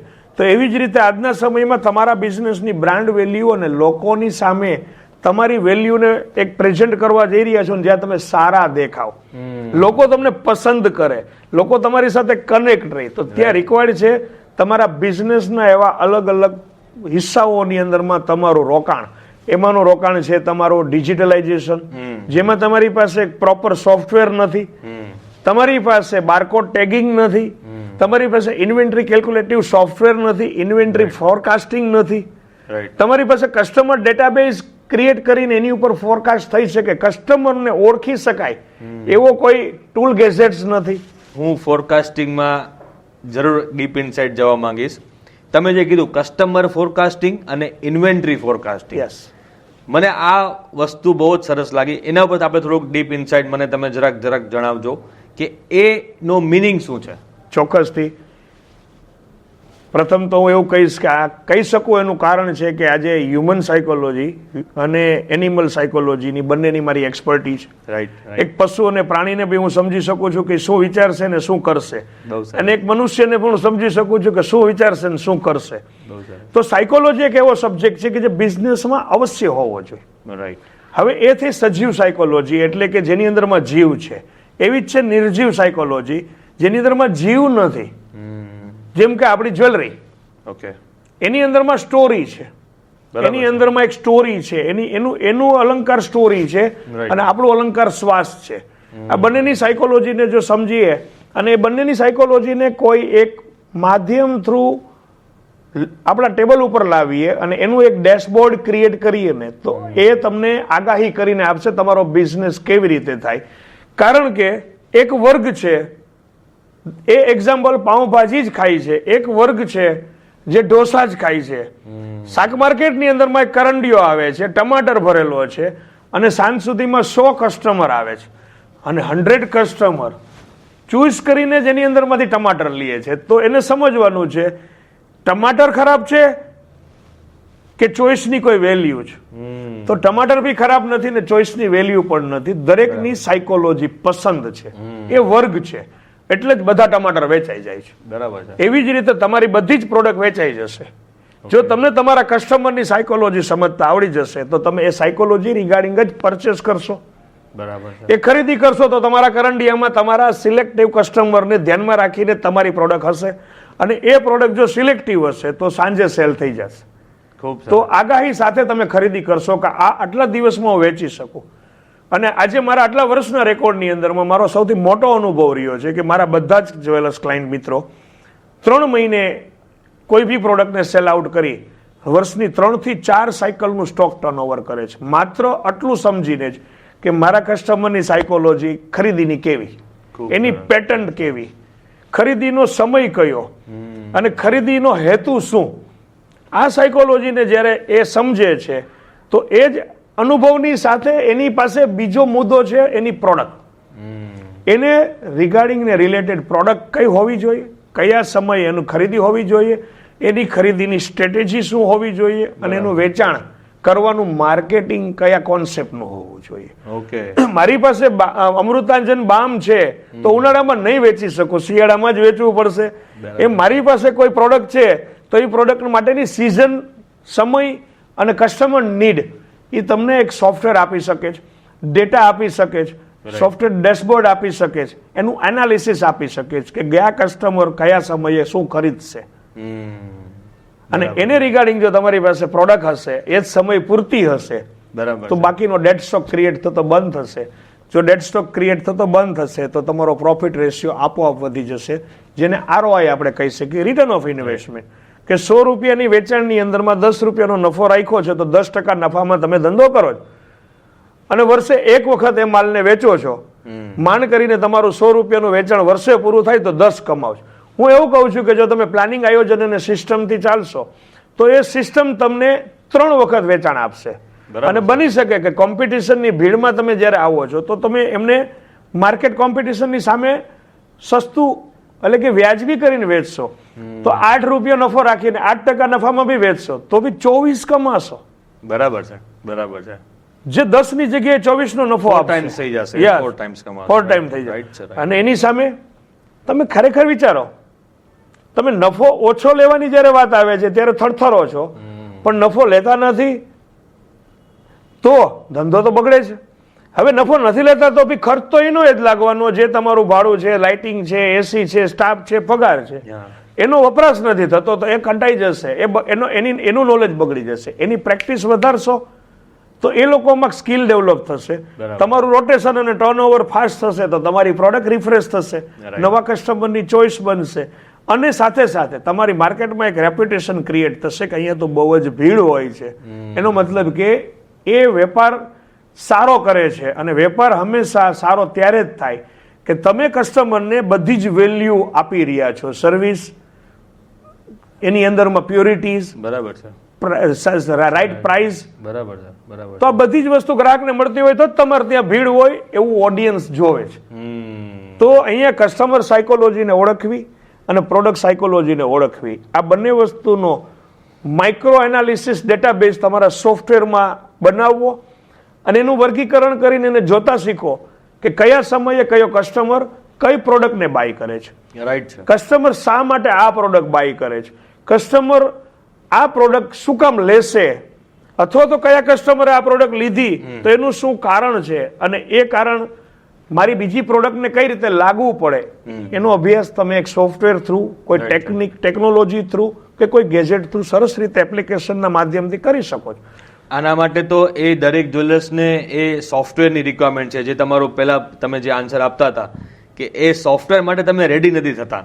અગર તમે જે આટલું ડીપ જે તમે એક એનાલિસિસ તમે જણાવ્યું, જે ખૂબ જ સરસ તમે કીધું એ વસ્તુ કે તમે કસ્ટમરની સાયકોલોજીને સમજીએ, અને અગર આજે જેમ કે ફેસ્ટિવલ સિઝન આવવાની છે અથવા તો એક જનવરી છે જેમાં કોઈ ફેસ્ટિવલ નથી, પણ તમારા કહેવા પ્રમાણે તો મને જનવરીમાં બી ખબર પડી જશે કે આ જનવરીમાં મારી કઈ જ્વેલરી Yes. સેલ થવાની છે. ખૂબ સરસ. એટલે ફેસ્ટિવલ્સમાં આપણા પ્લાન હોય કે આ વસ્તુ વધારે વેચાય છે, પણ 365 દિવસ તમે તો આ પ્લાન કરી દીધો કે અગર તમે આ સાયકોલોજીથી, અને આ સાયકોલોજી કોઈ તમે પેન પેપરથી નહીં મેન્ટેન કરી શકો, એના માટે તમને સોફ્ટવેર જોશે.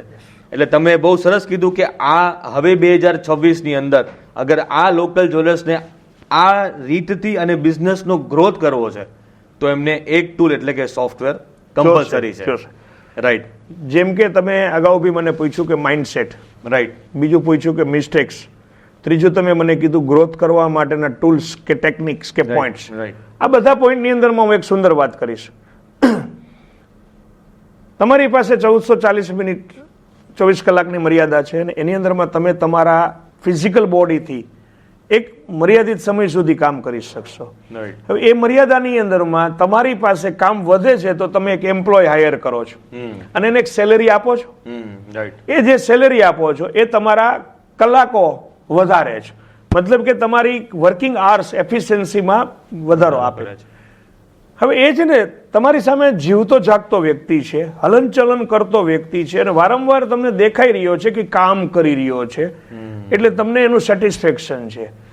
એનાથી વિશેષ કામ તમારું સોફ્ટવેર કરી રહ્યું છે. રાઈટ. તમારા એમ્પ્લોયના લેવલથી વિશેષ લેવલ સોફ્ટવેરનું છે, જે તમારું એમ્પ્લોય તમને રિઝલ્ટ આપે છે. એની અંદરમાં એનો બ્રેક ઇવન પોઈન્ટ્સ હશે, એનો રિસેસ હશે, એનો લંચ બ્રેક હશે, એની હોલિડે હશે.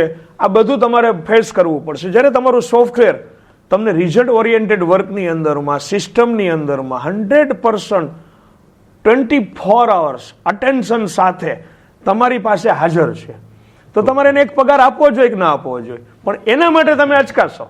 જરૂર, જરૂર. એક માણસને કરપ્શન કરવા માટે પગાર આપશો, માણસ ટાઈમ બગાડે છે એના માટે પગાર આપશો, પણ નહીં, સિસ્ટમ માટે પગાર આપતા અચકાશો.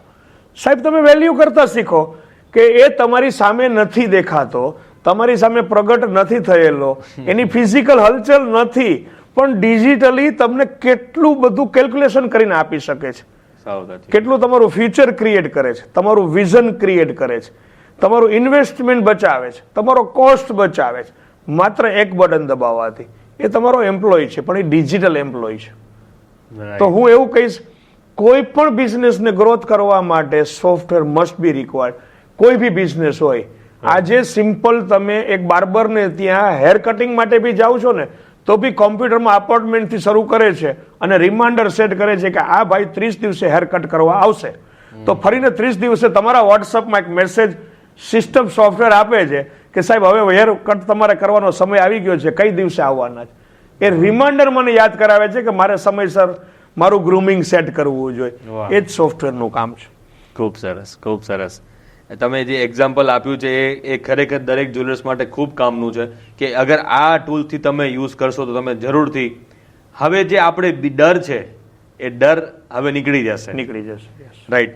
નેક્સ્ટ સવાલ મારો એ છે જે ખૂબ જ પ્રેક્ટિકલ છે કે એક તમારાથી મને એ જાણવું છે કે એક કોઈ પણ જ્વેલરી સ્ટોર છે રિટેલનો, એ સેન્ટ્રલાઇઝ મીન્સ કે એક સ્ટોકની રીતે અગર વાત કરીએ કે gold, silver, platinum, diamond, gift items, generally આપણે ગોલ્ડ, સિલ્વર અને ગિફ્ટ આઇટમ્સ તો દરેક જ્વેલરી સ્ટોર્સ ઉપર આપણે જોતા જ હોઈએ છીએ. સો એને હું જનરલાઇઝ જ્વેલર્સ કહીશું અને એક હોય છે સ્પેશિયલાઇઝ જ્વેલર્સ. સો એ સ્પેશિયલાઇઝ જ્વેલર્સ એના માટે મારે તમારાથી એ જાણવું છે અને એવા દરેક જ્વેલર્સને એ આપણે સમજાવવાની કોશિશ કરવી છે કે હવે અત્યાર સુધી તો આપણે બધું રાખ્યું, સોનું પણ રાખ્યું ને ચાંદી પણ રાખી ને જરૂર પડે તો ડાયમંડની રિંગ્સ બી રાખી અને ગિફ્ટ આઇટમ બી રાખી, બટ હવેના સમયમાં તમને શું લાગે છે કે સ્પેશિયલાઇઝ કેટેગરાઇઝ કરવું પડશે કે સેમ જનરલાઇઝ કન્ટિન્યુ કરીએ? જો તમારી પાસે ફ્યુચર ચોઇસ બે છે કે ફોન વાલે બનો કે એપલ સ્ટોર બનવું. રાઈટ. બંને સ્ટોરને તમે જોવો છો. તમે અઝ્યુમ કરો કે તમારો જ્વેલરી સ્ટોર છે એ ફોન વાલે હોય તો તમારે દરેક મોબાઈલના મોડેલના કવર રાખવા પડશે, ટફન રાખવા પડશે, બધા મોબાઈલ રાખવા પડશે અને તમારે દરેક એસેસરીઝ મટીરિયલ દરેક કસ્ટમર રિગાર્ડિંગ રાખવું પડશે એના ડિઝાઇનથી, કોન્સેપ્ટથી. તો ત્યાં તમારું ઇન્વેસ્ટમેન્ટ મોટું થશે, ડેડ સ્ટોક બહુ મોટો થશે. અને જો તમે આ લેવલનો સ્ટોર એટલે કે જનરલ સ્ટોર બનાવવા માંગો, ડિપાર્ટમેન્ટલ સ્ટોર બનાવો, તો એટલું યાદ રાખજો કે ડિપાર્ટમેન્ટલ સ્ટોરની અંદરમાં પ્રોફિટ રેશિયો અપ હોય તો જ ડિપાર્ટમેન્ટલ સ્ટોર સર્વાઈવ કરી શકે. રાઈટ. તો આજનો સમય એવો છે કે તમારું જે ઇન્વેસ્ટમેન્ટ છે, આજનો ગોલ્ડનો રેટ એટલો વધી રહ્યો છે, આ ગોલ્ડનો રેટ જે વધી રહ્યો છે એનાથી તમારું ઇન્વેસ્ટમેન્ટ નાનું થતું જાય છે, એટલે કે તમારી પ્રોડક્ટ વેલ્યુ નાની થતી જાય છે. આટલી લિમિટેડ અને મર્યાદિત પ્રોડક્ટની અંદરમાં જો તમારે વેપાર કરવો છે તો હું એવું કહીશ કે તમે કોઈ એક્સપર્ટાઇઝ પ્રોડક્ટ સાથે કામ કરો. ઓકે. જેનાથી તમારો એક સિલેક્ટિવ કસ્ટમર વર્ગ હશે, ટાર્ગેટિવ કસ્ટમર વર્ગ હશે, તમને ચોઇસ કરશે.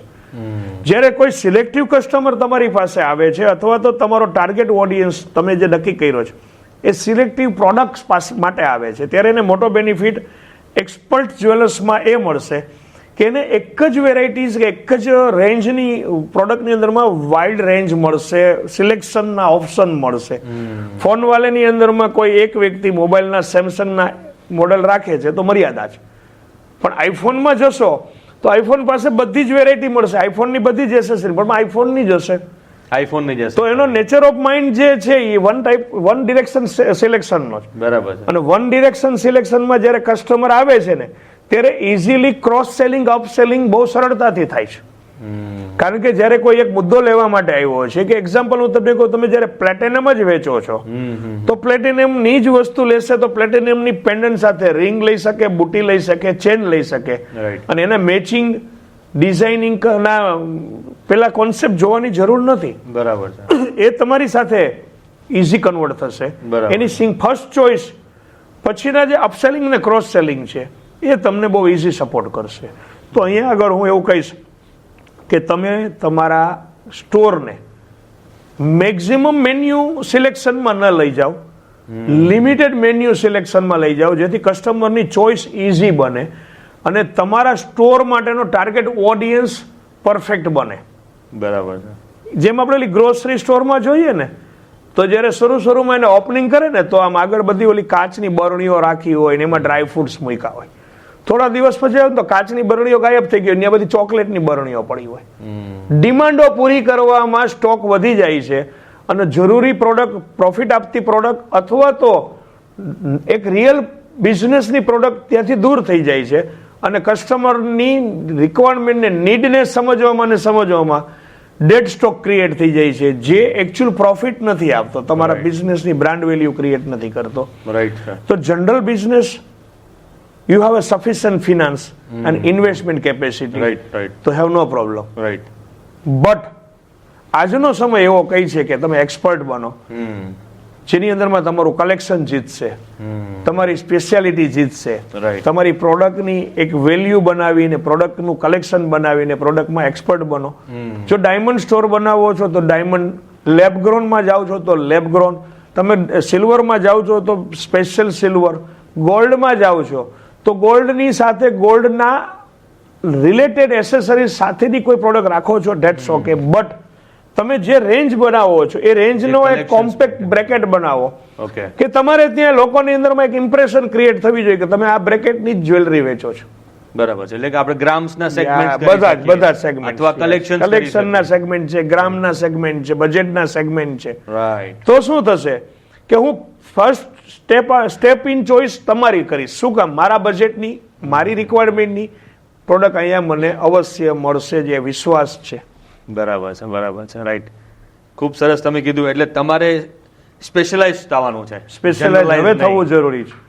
હવે સ્પેશિયલાઇઝ થવું આજના યુગ પ્રમાણે જરૂરી છે. રાઈટ છે. અને એનું બેસ્ટ એક્ઝામ્પલ માન્યાવર બી છે. યસ. કેમ કે માન્યાવર પોતાની પ્રોડક્ટને માર્કેટિંગ જ કરે છે કે we are the wedding ethnic wear store.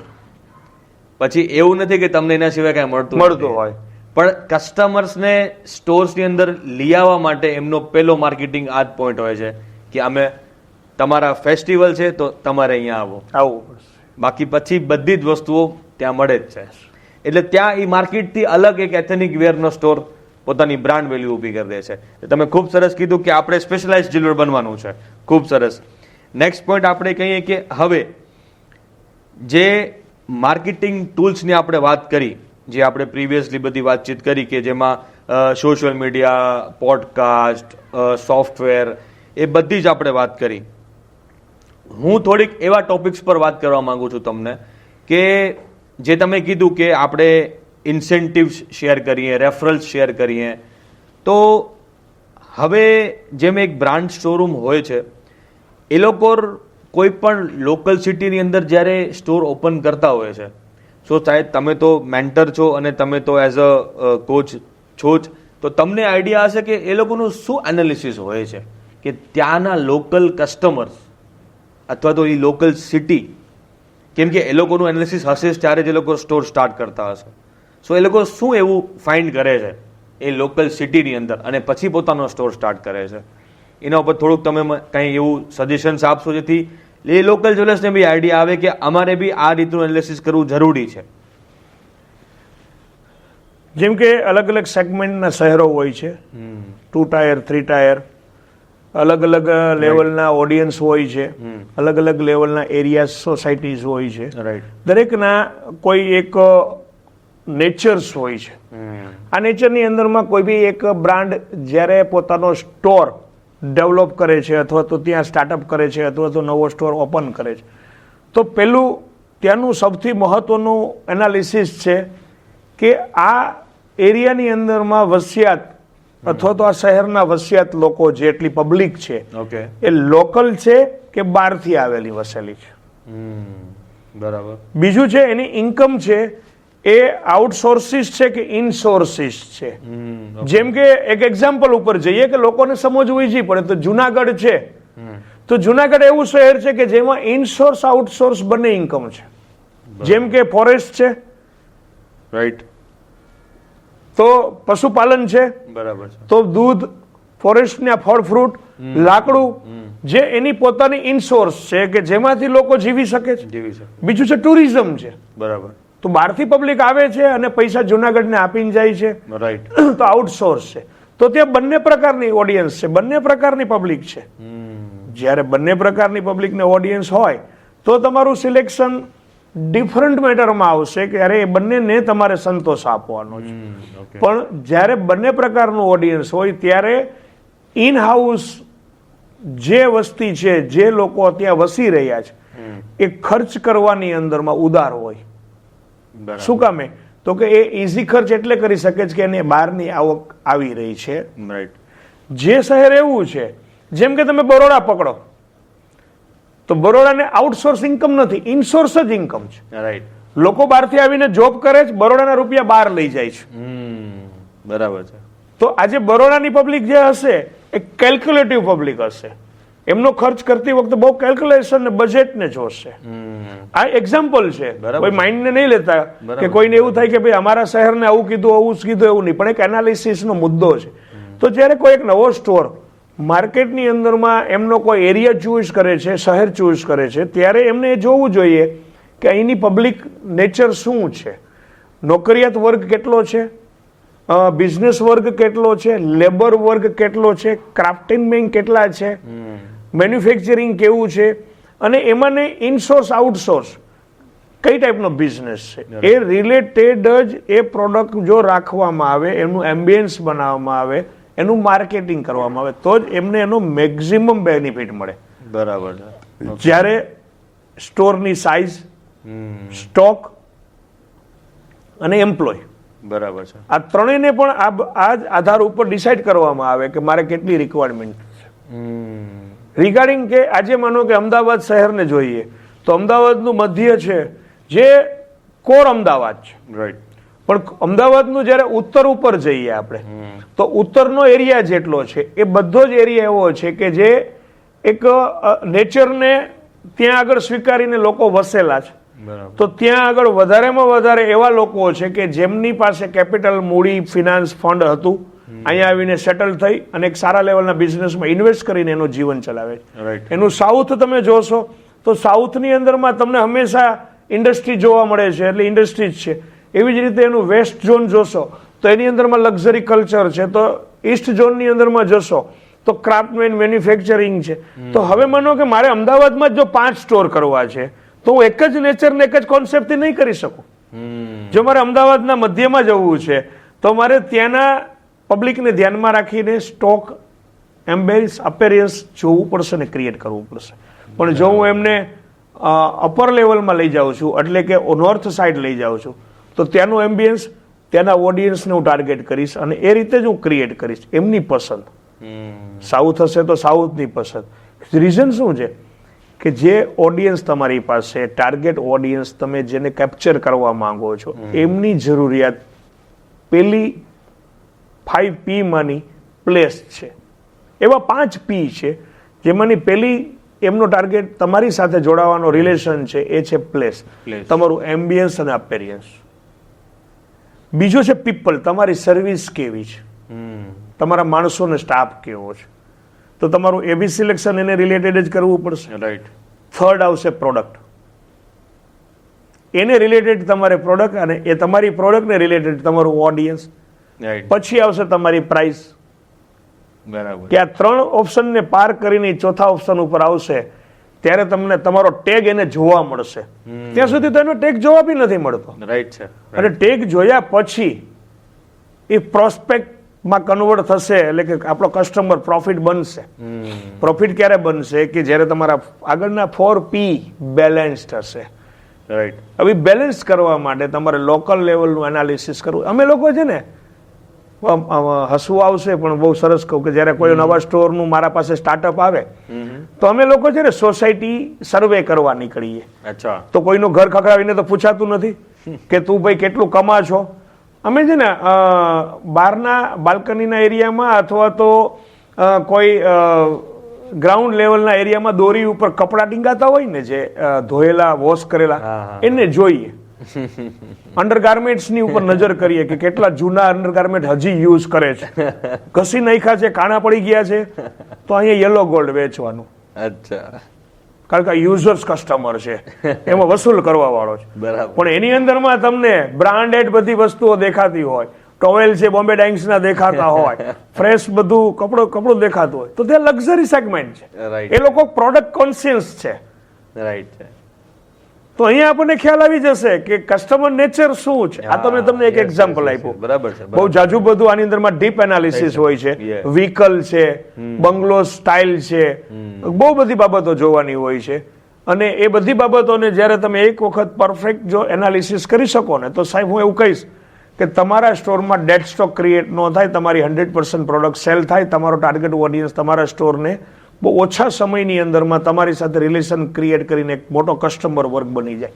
Right right. ખૂબ સરસ, ખૂબ સરસ તમે એ વસ્તુ કીધી કે આ એનાલિસિસ કઈ રીતે થાય છે. સો આજે એક લોકલ જ્વેલર્સ બી એ એનાલિસિસ ઉપર જ્યાં બી એમને એ વ્યૂ મળે ત્યાં એ જરૂરથી જોઈ શકે. જોઈ શકે છે. અને ક્યારેક મેં તમારા જ એવા સેમિનાર્સમાં મેં ખુદે બી સાંભળેલું છે કે કસ્ટમર જ્યારે તમારા શોરૂમ પર આવે છે, સો એઝ અ ઓનર અથવા તો તમારા એ સેલ્સ પર્સનને તમારે એ ટ્રેનિંગ દેવાની જ છે અને એ જરૂરી જ છે કે એ કસ્ટમર્સના બિહેવિયર અને એ કસ્ટમરનો માઇન્ડસેટ અને એ કસ્ટમરની બાઇંગ કેપેસિટી એ ડિસાઇડ કરવાની છે આપણે.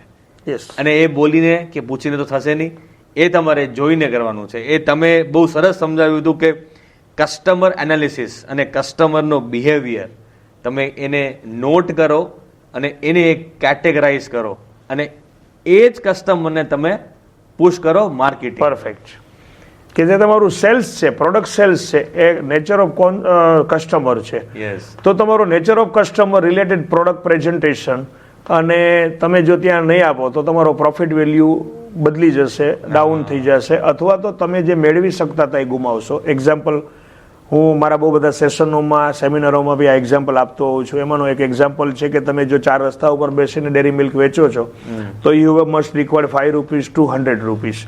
ત્યાં કોઈ બી કસ્ટમર આવી શકે છે અને એમાંથી કોઈ પ્રોફિટ તમે ગુમાવવા માંગતા નથી, એટલે તમારે બધા જ મોડેલ્સ ત્યાં અવેલેબલ રાખવા પડશે, વેરિયન્ટ્સ રાખવા પડશે. બટ જો તમે કોઈ એક લક્ઝરી મોલમાં બેઠા છો અને ત્યાં 10 રૂપીઝ વાળી ડેરી મિલ્ક રાખો છો તો મહામૂર્ખ છો. કારણ કે ત્યાં આવનારો ઓડિયન્સ છે એ રેપ્યુટેશન અને સ્ટેટસ લઈને આવે છે. એના માટે 100 રૂપીઝ ઇઝ નોટ ઇમ્પોર્ટન્ટ. 10 ત્યાં તમારી દિવસમાં 10 ડેરી મિલ્ક નથી વેચવાની, એક વેચીને 10 નો પ્રોફિટ લેવાનો છે. બરાબર. ત્યારે તમારે પ્રોડક્ટ વેલ્યુને ત્યાં પ્રેઝન્ટ કરવી પડશે. તો એ થયું તમારું એક લક્ઝરી એમ્બિયન્સ રાઈટ. અને વોકિન્સ. પણ માનો કે સર્કસમાં બેઠા છો ને પોપકોર્ન વેચો છો તો ત્યાં તો મિક્સ પબ્લિક છે સાહેબ. એની અંદરમાં ગેલેરી બી છે, ચેર બી છે, વીઆઈપી બી છે ને વીવીઆઈપી બી છે. બરાબર. હવે એની અંદરમાં જો તમે પ્રોડક્ટ વેચવામાં જરા બી ભૂલ કરી ગયા ને તો હું એવું કહીશ કે પ્રોફિટ ગુમાવશો. 100%. લોકો માત્ર પ્રોડક્ટને સેટિસ્ફેક્શન માને છે, તમારા માટે પ્રોફિટ છે. તો ત્યાં આગળ તમારે પહેલી શરૂઆત ક્યાં કરવી? તો કે તમારું સૌથી હાઈ પ્રોફિટેબલ ઓડિયન્સ છે એના માટેની પ્રોડક્ટ તૈયાર કરીને પોપકોર્નને મોટા કોર્નની અંદરમાં સજાવીને એવા લોકો કે જેની પાસે જઈને પોપકોર્ન તમે પ્રેઝન્ટ કરો અને ડિમાન્ડ ક્રિએટ થાય તો ના બોલી જ ન શકાય એવા કપલો હોય છે, એવા ફેમિલી હોય છે Right. જેનું બાળક જીદ કરે છે, એની પાસે ઓપ્શન નથી, 100 રૂપીઝ વાળી જ પોપકોર્ન લેવી પડશે સાહેબ. કારણ કે તમારા સામે પ્રેઝન્ટેબિલિટીઝ ને મર્ચેન્ડાઇઝિંગમાં બીજું ઓપ્શન જ Option નથી. નથી. એટલે તમે ચોઈસ કરશો ફર્સ્ટ ચોઈસ 100 રૂપીઝ. રાઈટ. પણ જ્યારે 100 રૂપીઝનું ઓડિયન્સ હવે તમારી પાસે વોકિન્સ નથી અને તમને એવું લાગે છે કે 100 રૂપીઝની પ્રોડક્ટ ખરીદી શકે એવો કેપેબલ કસ્ટમર નથી, ત્યારે તમારે સેકન્ડ વેરિયન્ટને લોન્ચ કરવું પડશે.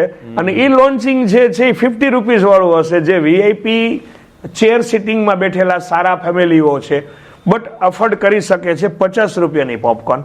એને જીદ સાથે નથી લેવા દેવા, પણ એમને સ્ટેટસ વેલ્યુ જાળવીને પ્રોડક્ટને યુઝ કરવી છે. બરાબર. અને જ્યારે એ લેવલ ખતમ થઈ જાય છે, હવે તમને એવું લાગે છે કે એ ઓડિયન્સમાં મેં બધા જ પોપકોર્ન આપી દીધી છે, આ વેપારની મજા છે 3 કલાક, 3 કલાકમાં તમારે વેપાર કરવાનો છે, તો આ 3 કલાકમાં તમે બીજો ટાર્ગેટ ઓડિયન્સ કવર કરી લીધો.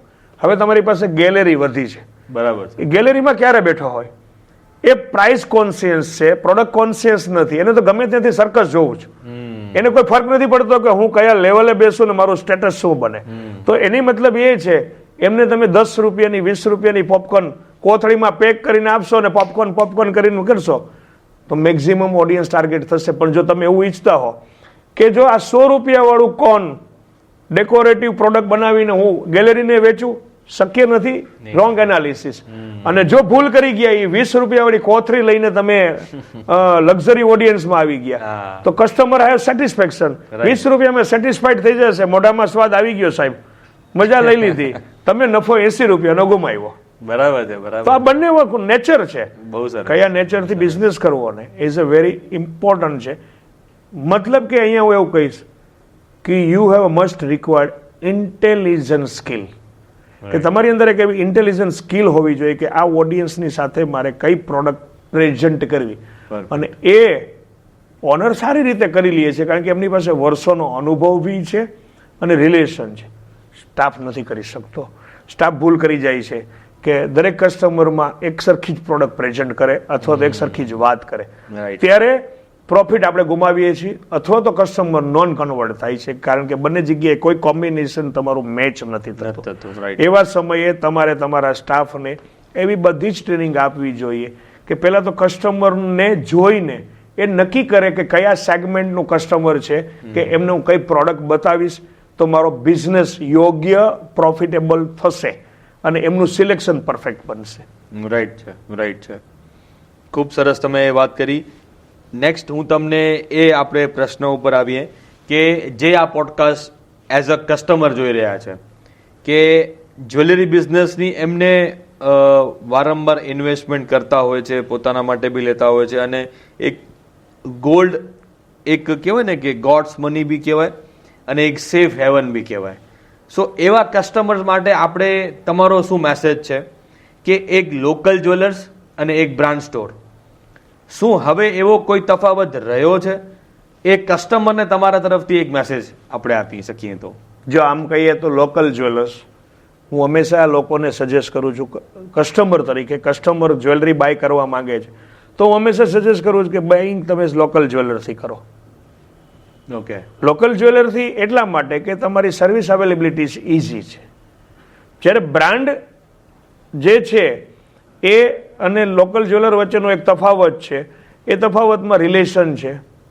રાતના 2 વાગે બી તમારા માટે અવેલેબલ છે. રાઈટ. લોકલ જ્વેલર્સ તમને ગમે ત્યારે સપોર્ટિવ છે, તમારા દરેક કામની અંદરમાં તમને હેલ્પફુલ છે. બ્રાન્ડ છે એ તમને એક સેટિસ્ફેક્શન ઓફ પરફોર્મન્સ આપે છે. લોકલ જ્વેલર્સ છે એ પર્ટિક્યુલર સેટિસ્ફેક્શન ઓફ રિલેશન આપે છે. કમ્પેરેટિવલી બંને ના અલગ અલગ એરિયા છે.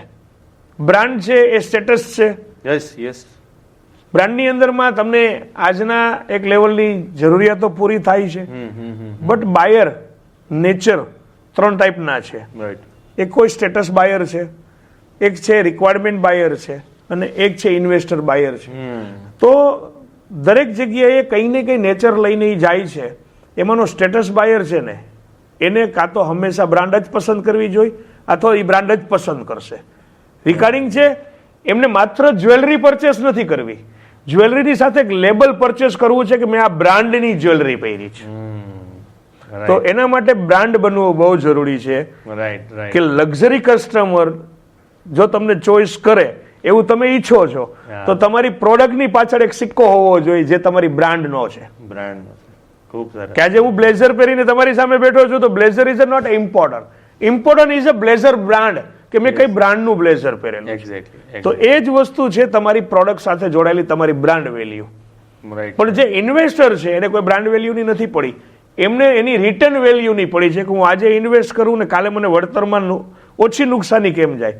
રાઈટ. તો એમાં નફો પણ નથી.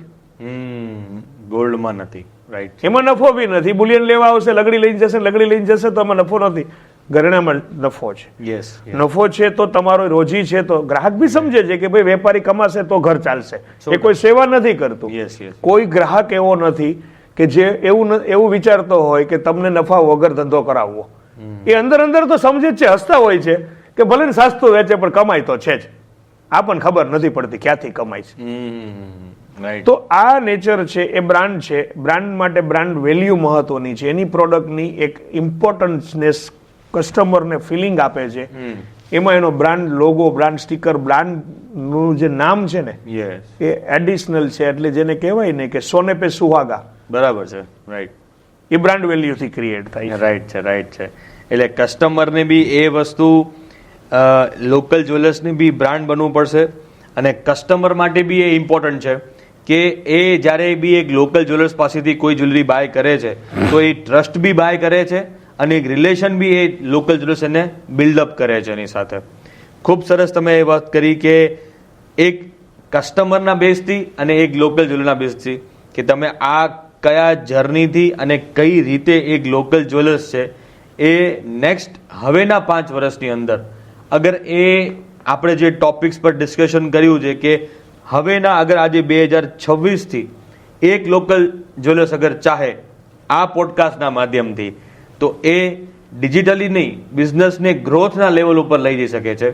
સો આપણે એક લાસ્ટ હવે આપણે પોડકાસ્ટના એન્ડ તરફ જઈ રહ્યા છીએ તો તમને લાસ્ટ સવાલ હું પૂછીશ કે આપણે એક સમરી એક લોકલ જ્વેલર્સને આપીએ કે જે હવે તમે પોતે જ એક પ્લાન બનાવો કે જે આ પોડકાસ્ટમાં આપણે જે 5 થી 7 ટોપિક્સ ઉપર ડિસ્કસ કરી એમાંથી તમે શું અપ્લાય કરી શકો છો એના ઉપર તમે એક તમારા પોઈન્ટ્સ રેઝ કરો કે આ માત્ર 4 પોઈન્ટને તમે ફોલો કરો અને કાલથી તમારા બિઝનેસ ઉપર તમારો ફોકસ અને હવેના 5 વર્ષમાં તમે એક નેક્સ્ટ લેવલના બિઝનેસ જ્વેલરી બિઝનેસ બની શકો.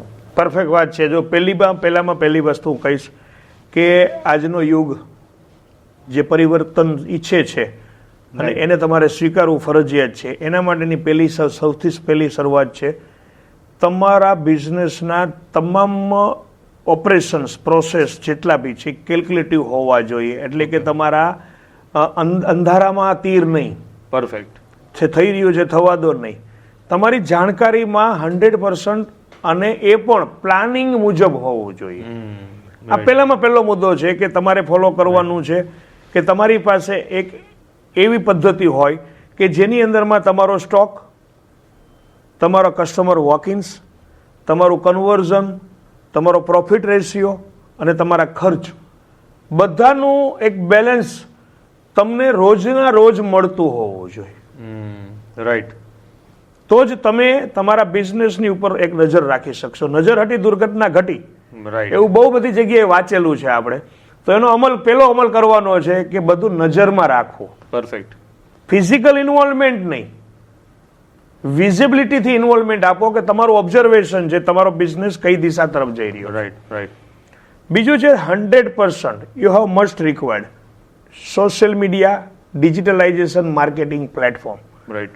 તમારો ઇન્સ્ટા એ તમારો એક બીજો ભાઈ છે કે જે તમારા વિશે પ્રચાર કરીને તમને મોટા બનાવે છે. તમારો પેરેન્ટ બની ગયો છે. હવે તમારું જતન છે ને સોશિયલ મીડિયા કરે છે. લોકોની વચ્ચે તમારી વાહવા. પહેલાના સમયમાં છે ને રાજા પોતાના વખાણને પ્રેઝન્ટ કરવા માટે રાજ દરબારની અંદરમાં કવિઓને રાખતા અને એ લોકો શાયરીઓના માધ્યમથી કે કવિતાઓના માધ્યમથી રાજાના વખાણો પ્રજામાં કરતા. એમ આજે આ માધ્યમ સોશિયલ મીડિયા છે કે લોકો તમારા વિશે લોકો સુધી વાહવા પહોંચાડે, તમારી હકીકત પહોંચાડે. તો જેમાં ઇન્સ્ટાગ્રામ રીલ છે, બ્રોડકાસ્ટ રીલ છે, યુટ્યુબ છે, ફેસબુક છે, ટેસ્ટિમોનિયલ્સ છે. તો એ તમારા માટે ઇમ્પોર્ટન્ટ છે. બરાબર છે. સેકન્ડ પાર્ટ છે તમારી પાસે એવા web catalogue, web applications, website, SEO ઉપર તમારું જે રીચ હોવી જોઈએ. Google reviews. આજે લોકોની અંદરમાં પેલા છે ને 5 સંબંધીઓને પૂછવામાં આવતું કે આ પરિવારમાં દીકરી વરાવવી હોય તો પરિવાર કેવો. અત્યારે 5 સ્ટારને પૂછવામાં આવે છે કે કેવો. પેલા 5 પરિવાર એમ કહેતા કે આપી દેવાય એટલે પંચનું માનવામાં આવતું. ખબર છે આપડા શબ્દ સાંભળેલો ને એ પંચ અત્યારે 5 સ્ટાર બની ગયા છે. એ 5 સ્ટાર નક્કી કરે છે કે તમે કેવા. ખૂબ સરસ તમે વાત કરો. બરાબર. તો આજે એમય માધ્યમ છે તમારા રિવ્યુઝ. રાઈટ. તમારી સોશિયલ મીડિયાની અંદરમાં પ્રેઝન્સ. રાઈટ. કે તમે કેટલા લાઈવ અને પ્રેઝન્ટ છો એનો મતલબ તમે એક્ટિવ છો, અવેલેબલ છો. યસ. ત્રીજી વસ્તુ છે તમારા બિઝનેસની અંદરમાં જો કેલ્ક્યુલેટિવ બનવું છે અને તમે તમારા બિઝનેસમાં 360 ડિગ્રી બિઝનેસને જોવા માંગો છો તો એનું માધ્યમ એક જ વસ્તુ બની શકે, ટેકનિકલી તમારો સોફ્ટવેર, તમારી એપ્લિકેશન, તમારી સિસ્ટમ. રાઈટ. રાઈટ. તમે તમારી 180 ડિગ્રીથી વધારે નજર નહીં કરી શકો પણ 360 ડિગ્રી છે ને ટેકનોલોજી તમને નજર કરીને આપશે. જરૂર. હું તો એવું કહીશ કે જેમ કે તમે આ બહુ સરસ તમારો જે સુવર્ણકાર સોફ્ટવેર બનાવ્યો તો એમાં બધું જ આવરી લીધું છે. વેબસાઇટ છે, એપ્લિકેશન છે, ડિજિટલી માર્કેટિંગના માધ્યમ બી છે, CRM બી છે, મને ખ્યાલ છે ત્યાં સુધી તમે એવા ડેટાબેઝ ઉપર ડેશબોર્ડ બી બનાવ્યા છે કે જે તમારા આવનારા સમયની ભવિષ્યવાણી બી તમને કરીને આપે, ટોટલ એનાલિસિસ, આગાહી. આવતીકાલનું ન્યૂઝપેપર આજે જો આપણા હાથમાં આવે તો આપણે હંમેશા બાજી જીતીએ. રાઈટ છે. તો એવી જ રીતે જો સોફ્ટવેર તમને આવતીકાલ શું થઈ શકે એનો અંદાજ આપી દે આજે તમારા ડેટા ઉપરથી, તમારા કસ્ટમર ઉપરથી, તો તમે આજે શોર્ટ ઇન્વેસ્ટમેન્ટમાં લોંગ ટર્નઓવર કરી શકીએ. આજે તમે કોઈક શોર્ટ ઇન્વેસ્ટમેન્ટ કરશો અને લોંગ ટર્નઓવર કરશો તો તમારો ROI ઉપર જશે, રિટર્ન ઓફ ઇન્વેસ્ટમેન્ટ, તો તમારો માર્જિન રેશિયો છે ને એ અનેક ગણો બની જશે, નેટ પ્રોફિટ વધી જશે. અત્યારે બી આપણે માનો કે સોનાના વધતા ભાવો છે, એની સાથે વેપાર કરતા કરતા બહુ ખુશ થઈએ છીએ કે 10 કરોડના ટર્નઓવરમાંથી 15 કરોડનું ટર્નઓવર કર્યું, પણ સાહેબ વજન તો એનો જ છે. વજનથી ટર્નઓવર મોટો નથી થયો, માત્ર વેલ્યુથી મોટું થયું છે. તો માર્કેટ વેલ્યુ વધી. તો વજનથી ટર્નઓવર નથી મોટું થયું, એની ઉપર ધ્યાન એટલે નથી એવું કે આપણી પાસે પ્રોપર ટેકનિકલી ટૂલ નથી, ગેજેટ નથી, સોફ્ટવેરના રિપોર્ટ નથી, આપણી પાસે એની સમજદારી નો ક્યાંક અભાવ છે. તો એને આપણે પહેલા તો આપણા માધ્યમ બનાવીએ, 100% ડિજિટલ ઉપર આપણું ફોકસ વધારીએ. ખોપડીમાં કશું નહીં, ચોપડીમાં બધું હોવું જોઈએ. વાહ વાહ, ખૂબ સરસ, ખૂબ સરસ. તમે વાત કરી કે માઇન્ડની અંદર તમે બધું રાખશો તો નથી કાંઈ નથી થવાનું, અને તમે રિપોર્ટ ઉપરથી પેપર ઉપર લઈ આવો. ખૂબ સરસ, ખૂબ સરસ તમે જે જાણકારી આપી છે. અને આ પોડકાસ્ટથી એ માઇન્ડસેટ ઓપન થાય છે કે જે તમે આટલા વર્ષોથી તમે જે જ્વેલરી બિઝનેસને એઝ અ મેન્ટરશીપ, અને એક જેને કહેવાય ને કે આપણે ડ્રોન વ્યૂ, તમે ઓલવેઝ ડ્રોન વ્યૂ જોતા આવ્યા છો આ જ્વેલરી બિઝનેસના બિહેવિયરને.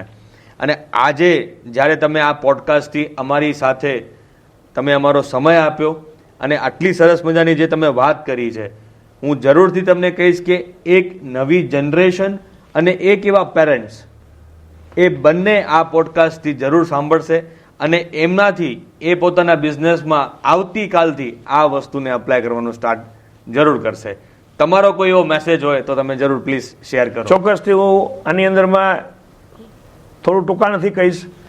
વડીલોને એવું કહીશ કે હંમેશા એમના બાળકોને એવું કહે કે તું આગળ વધ, અને બાળકો હંમેશાને માટે એક નિશ્ચય કરે કે વડીલોને પૂછે કેમ વધુ. આ બંને જો ભેગું થઈ ગયું ને સાહેબ, તો પ્રગતિને કોઈ રોકી નહીં શકે. પણ તકલીફ એમ છે, હું શું કામ પૂછું અને હું શું કામ કહું, એટલે પ્રગતિ અટકે છે. તો અહીંયા આપણી જરૂર છે એક સારી સિસ્ટમ, સારી પદ્ધતિ. જ્યાં સુધી તમારી અંદર સારી સિસ્ટમ નથી અને સારી પદ્ધતિ નથી, સાહેબ પ્રગતિ થવાની જ નથી. સિસ્ટમ નોલેજથી આવે છે અને પદ્ધતિ અનુભવથી આવે છે. અનુભવ વડીલો પાસે છે અને નોલેજ અમારી પાસે છે, અમારા જેવા કન્સલ્ટન્ટ જે આ કામ કરી રહ્યા છે. હું આ કોઈ પ્રોફેશનલિઝમને પકડીને ચાલો, લોકો વિચારે કે ભાઈ ફીસ આપવી પડે છે. ફીસ આપવી પડે છે એનું કારણ છે કે ફ્રીમાં તો નદીમાં પાણીના જળના પ્રવાહ વહે છે, જેની કોઈ વેલ્યુ નથી, પણ ખાલી બોટલના 20 આપીએ છીએ. એટલા માટે એની વેલ્યુ હોવી જોઈએ. જરૂર. માર્કેટિંગની બાબતથી વાત નથી કરી રહ્યો, પણ હું એવું કહીશ કે હું તો આ કન્સલ્ટિંગ એટલા માટે આપું છું કે આપણી ઇન્ડસ્ટ્રી ડૂબે નહીં, 100% એક ઊંચાઈએ પહોંચે અને લોકોમાં નોલેજ વધે, એનો સાચો ઉપયોગ કરે. જનરેશન ગેપ એ તો પરંપરાગત રાજા રજવાડાથી આવતું રહે છે અને આજે બી રહેવાનું, પણ એની અંદરનો ગેપ ઓછો કરવા માટેની બે જ વાત છે. વડીલ સમજાવતા ન અટકે અને જે બાળકો છે એ સમજવામાં ન અટકે, તો આ ગેપ ક્યારેય પણ નહીં રહી અને આપણી ઇન્ડસ્ટ્રીઝ બહુ જ ગ્રોથ કરશે. બીજું, હંમેશા હું એટલું કહીશ કે ચાહે નોલેજ હોય, ચાહે ગેજેટ્સ હોય, ચાહે ટેકનોલોજી હોય, કે કોઈ બી એવું માધ્યમ હોય કે જે તમારી બિઝનેસની પ્રગતિ કરે છે, એ ખર્ચ નથી, એ ઇન્વેસ્ટમેન્ટ છે. આજે રોકાણ કરશે, એ કાલે ઉગી નીકળશે અને વળતર આપશે. એના માટે ક્યારેય પણ અટકશો નહીં. એ તમને તમારા બિઝનેસને લોકોમાં એક અલગ નામના અને બ્રાન્ડ વેલ્યુ ક્રિએટ કરવામાં મદદ કરે છે. 100%. તો એનો ભરપૂર ઉપયોગ કરો. રાઈટ. એ ખર્ચ નથી, ઇન્વેસ્ટમેન્ટ છે. અને પેઢી પરંપરાગત તમારી પેઢીને, તમારા બિઝનેસને, તમારી બ્રાન્ડને મોટી બનાવે છે. હું આટલું જ કહીશ આ પોડકાસ્ટના માધ્યમથી કે જે ભૂષણભાઈ જે આ કાર્ય કરી રહ્યા છે, જ્વેલ ઇન્ડસ્ટ્રીઝની અંદરમાં જે જાગૃતતા લાવવાનો પ્રયત્ન છે, એ તો પહેલાં તો સરાહનીય છે કે આજે એક સારામાં સારું ઇન્સ્ટિટ્યૂટ એને લીધું છે આ ઇન્ડસ્ટ્રીઝ માટે. બીજું એવું કહીશ કે આ જાગૃતતા અને આ ભૂષણભાઈની જે એફર્ટ્સ છે એને તમે લોકો એટલે કે જ્વેલર મિત્રો એળે નહીં જવા દેતા. ફૂલ નહીં તો ફૂલની પાખડી, આમાંથી એક ગુલાબની પાખડી પણ સુગંધ તો એ જ ફૂલની આપે. એટલે તમારા પાસે એક પાખડીનો પણ ઉપયોગ થશે ને તો બી તમે એ જ સુગંધથી રંગાઈ જશો અને એ જ સુગંધ મેળવશો.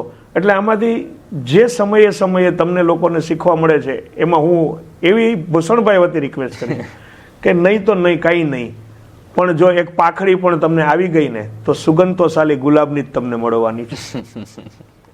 થેન્ક યુ સો મચ પરેશભાઈ, તમે ખૂબ જ સરસ કીધું અને તમારા જે અનુભવો તમે શેર કર્યા છે. અને હું ઈચ્છીશ કે આપણે જલ્દીથી નેક્સ્ટ પોડકાસ્ટ બી કરીએ જેમાં ઓર વધારે આપણે ડિટેલિંગથી વાત કરીએ અને ડેટા સાથે આપણે વાત કરશું, લાઈવ એક્ઝામ્પલ સાથે આપણે વાત કરશું. એટલે એક જ્યારે લોકલ જ્વેલર્સ મેં એવું જોયું અમારા જે લાસ્ટ 2 પોડકાસ્ટના વિડીયોઝ હતા એના ઉપરથી, જ્યારે અમે જે લાસ્ટ પોડકાસ્ટ અમે જે કર્યું ત્યાં એક લાઈવ અમે રિયલ સ્ટોરી પ્રેઝન્ટ કરી કે એક લોકલ જ્વેલર્સ જે છે એ કચ્છથી 7 કન્ટ્રીમાં જ્વેલરી વેચી રહ્યા છે. સો ત્યારે એવા કેટલા બધા લોકલ જ્વેલરી બિઝનેસ હતા કે જે લોકોને બહુ નવાઈ લાગી કે પોસિબલ છે, આવું પોસિબલ કઈ રીતે થઈ શકે છે. તો ત્યારે અમે લોકોએ એ પોડકાસ્ટમાં અમે ડેટા બી આપ્યા કે 7 કન્ટ્રીમાં મેટા જે એજન્સી છે, લાઈક મેટાના જે પ્લેટફોર્મ છે ફેસબુક, ઇન્સ્ટાગ્રામ અને વોટ્સઅપ, આ 3નો યુઝ કરીને એમણે 7 કન્ટ્રીની અંદર જ્વેલરી વેચી છે. તો આ એક પ્રયાસ છે, તમે જેમ કીધું એના માટે હું જરૂરથી તમને બી કહીશ કે આપણે નેક્સ્ટ પોડકાસ્ટ જરૂરથી એવું કરશું કે જેમાં ડેટા સાથે આપણે આપણા દરેક લોકલ જ્વેલર્સને બતાવીએ કે અગર તમે આ સ્ટેપ્સને તમે અપ્લાય કર્યા છે તો તમે જરૂરથી આ વસ્તુનું ગ્રો તમારા બિઝનેસમાં કરી શકશો. 100%ની વાત છે. એટલે આ સમયે હું તો એટલું જ કહીશ કે જેટલું અત્યારે બી મળ્યું છે એમાં બી બહુ બધી જાગૃતતા આવવી જોઈએ અને આનો ઉપયોગ કરી અને એનો બેનિફિટ લેવો જોઈએ. એટલે હું જ્વેલરોને આ ક્ષણે આ પોડકાસ્ટ જોતા જે લાસ્ટના અંત મોમેન્ટની અંદરમાં છેલ્લી ક્ષણોની અંદરમાં એવું કહીશ કે હવે તો ઉઠો, જાગો અને ભાગો અને તમારા કામે લાગો. જો આમનામ બેસા રહેશો ને તો ખબર નહીં આપણું ઓળખાણ અને એડ્રેસ ક્યાં હશે. જો આપણે આપણું ઓળખાણ અને એડ્રેસ બનાવી રાખવું છે તો સમયની સાથે ચાલો. સમય તમને ચલાવશે તો તમે પાછળ રહી જશો, પણ સમયની સાથે ચાલશો ને તો લોકોની વચ્ચે હશો. એક સામાન્ય દાખલો આપીને પૂરું કરીએ કે જ્યારે તમે ભીડમાં ઊભા છો ત્યારે તમારી પોઝિશન તમને ખબર નથી કે ભીડની મધ્યમાં છો, આગળ છો કે પાછળ છો. જો તમારે તમારી પોઝિશન સમજવી હોય ને તો એક જ વસ્તુ છે, કાં તો ભીડ પરથી પાછળ રહી જવું પડશે કાં તો ભીડની આગળ નહીં કરવું પડશે. 2 વખતે ખબર પડશે કે હું આગળ છું અથવા તો પાછળ છું. તો આ ભીડને છોડો, કાં તમે ફોલોઅર બનો ને કાં ક્રિએટર બનો. ક્રિએટર બનશો તો લોકો તમારા રસ્તે ચાલશે, નહીતર તમારે ફોલોઅર બનીને બીજાના રસ્તે ચાલવું પડશે. ખૂબ સરસ, ધેટ્સ ઓલ. ખૂબ સરસ. થેન્ક યુ સો મચ પરેશભાઈ, ખૂબ જ મજા આવી. અને આવી રીતે જ જરૂરથી હું દરેક જ્વેલરી મિત્રોને કહીશ કે આજે એમનું જે હેડવે બિઝનેસ સોલ્યુશન્સ જે ચલાવી રહ્યા છે એમનું એક જ પર્પસ છે, માર્કેટિંગ માટે નહીં કે ના તો પોતાના પ્રોફિટ માટે, પણ એક લીગસી બિઝનેસ જે ચાલી રહ્યો છે એને સસ્ટેનેબિલિટી અને કઈ રીતે તમે ગ્રોથ ઉપર લઈ જાઓ છો આ મેન્ટરશિપ તમારા સુધી પહોંચાડે છે. એના માટે પરેશભાઈ આજે તમે અમારી સાથે પ્રસ્તુત થયા અને તમે આટલું સરસ મને શેર કર્યું એના માટે thank you so much. Thank you Bhushanbhai. Thank you. અને મને પણ તમારી સાથે આ સમય વિતાવવાનો ખૂબ આનંદ આવ્યો અને તમારા માધ્યમથી લોકો સુધી આ નોલેજ પહોંચે અને એનો અમલ થાય તો હું ભગવાનને, પરમાત્માને એવી પ્રાર્થના કરીશ કે એ દરેક જ્વેલર આ નોલેજનો ઉપયોગ કરીને દિન દુગની રાત ચૂગની પ્રગતિ કરે. વારે વાહ, વારે વાહ. Thank you so much. Thank you so much Pareshbhai. Thank you.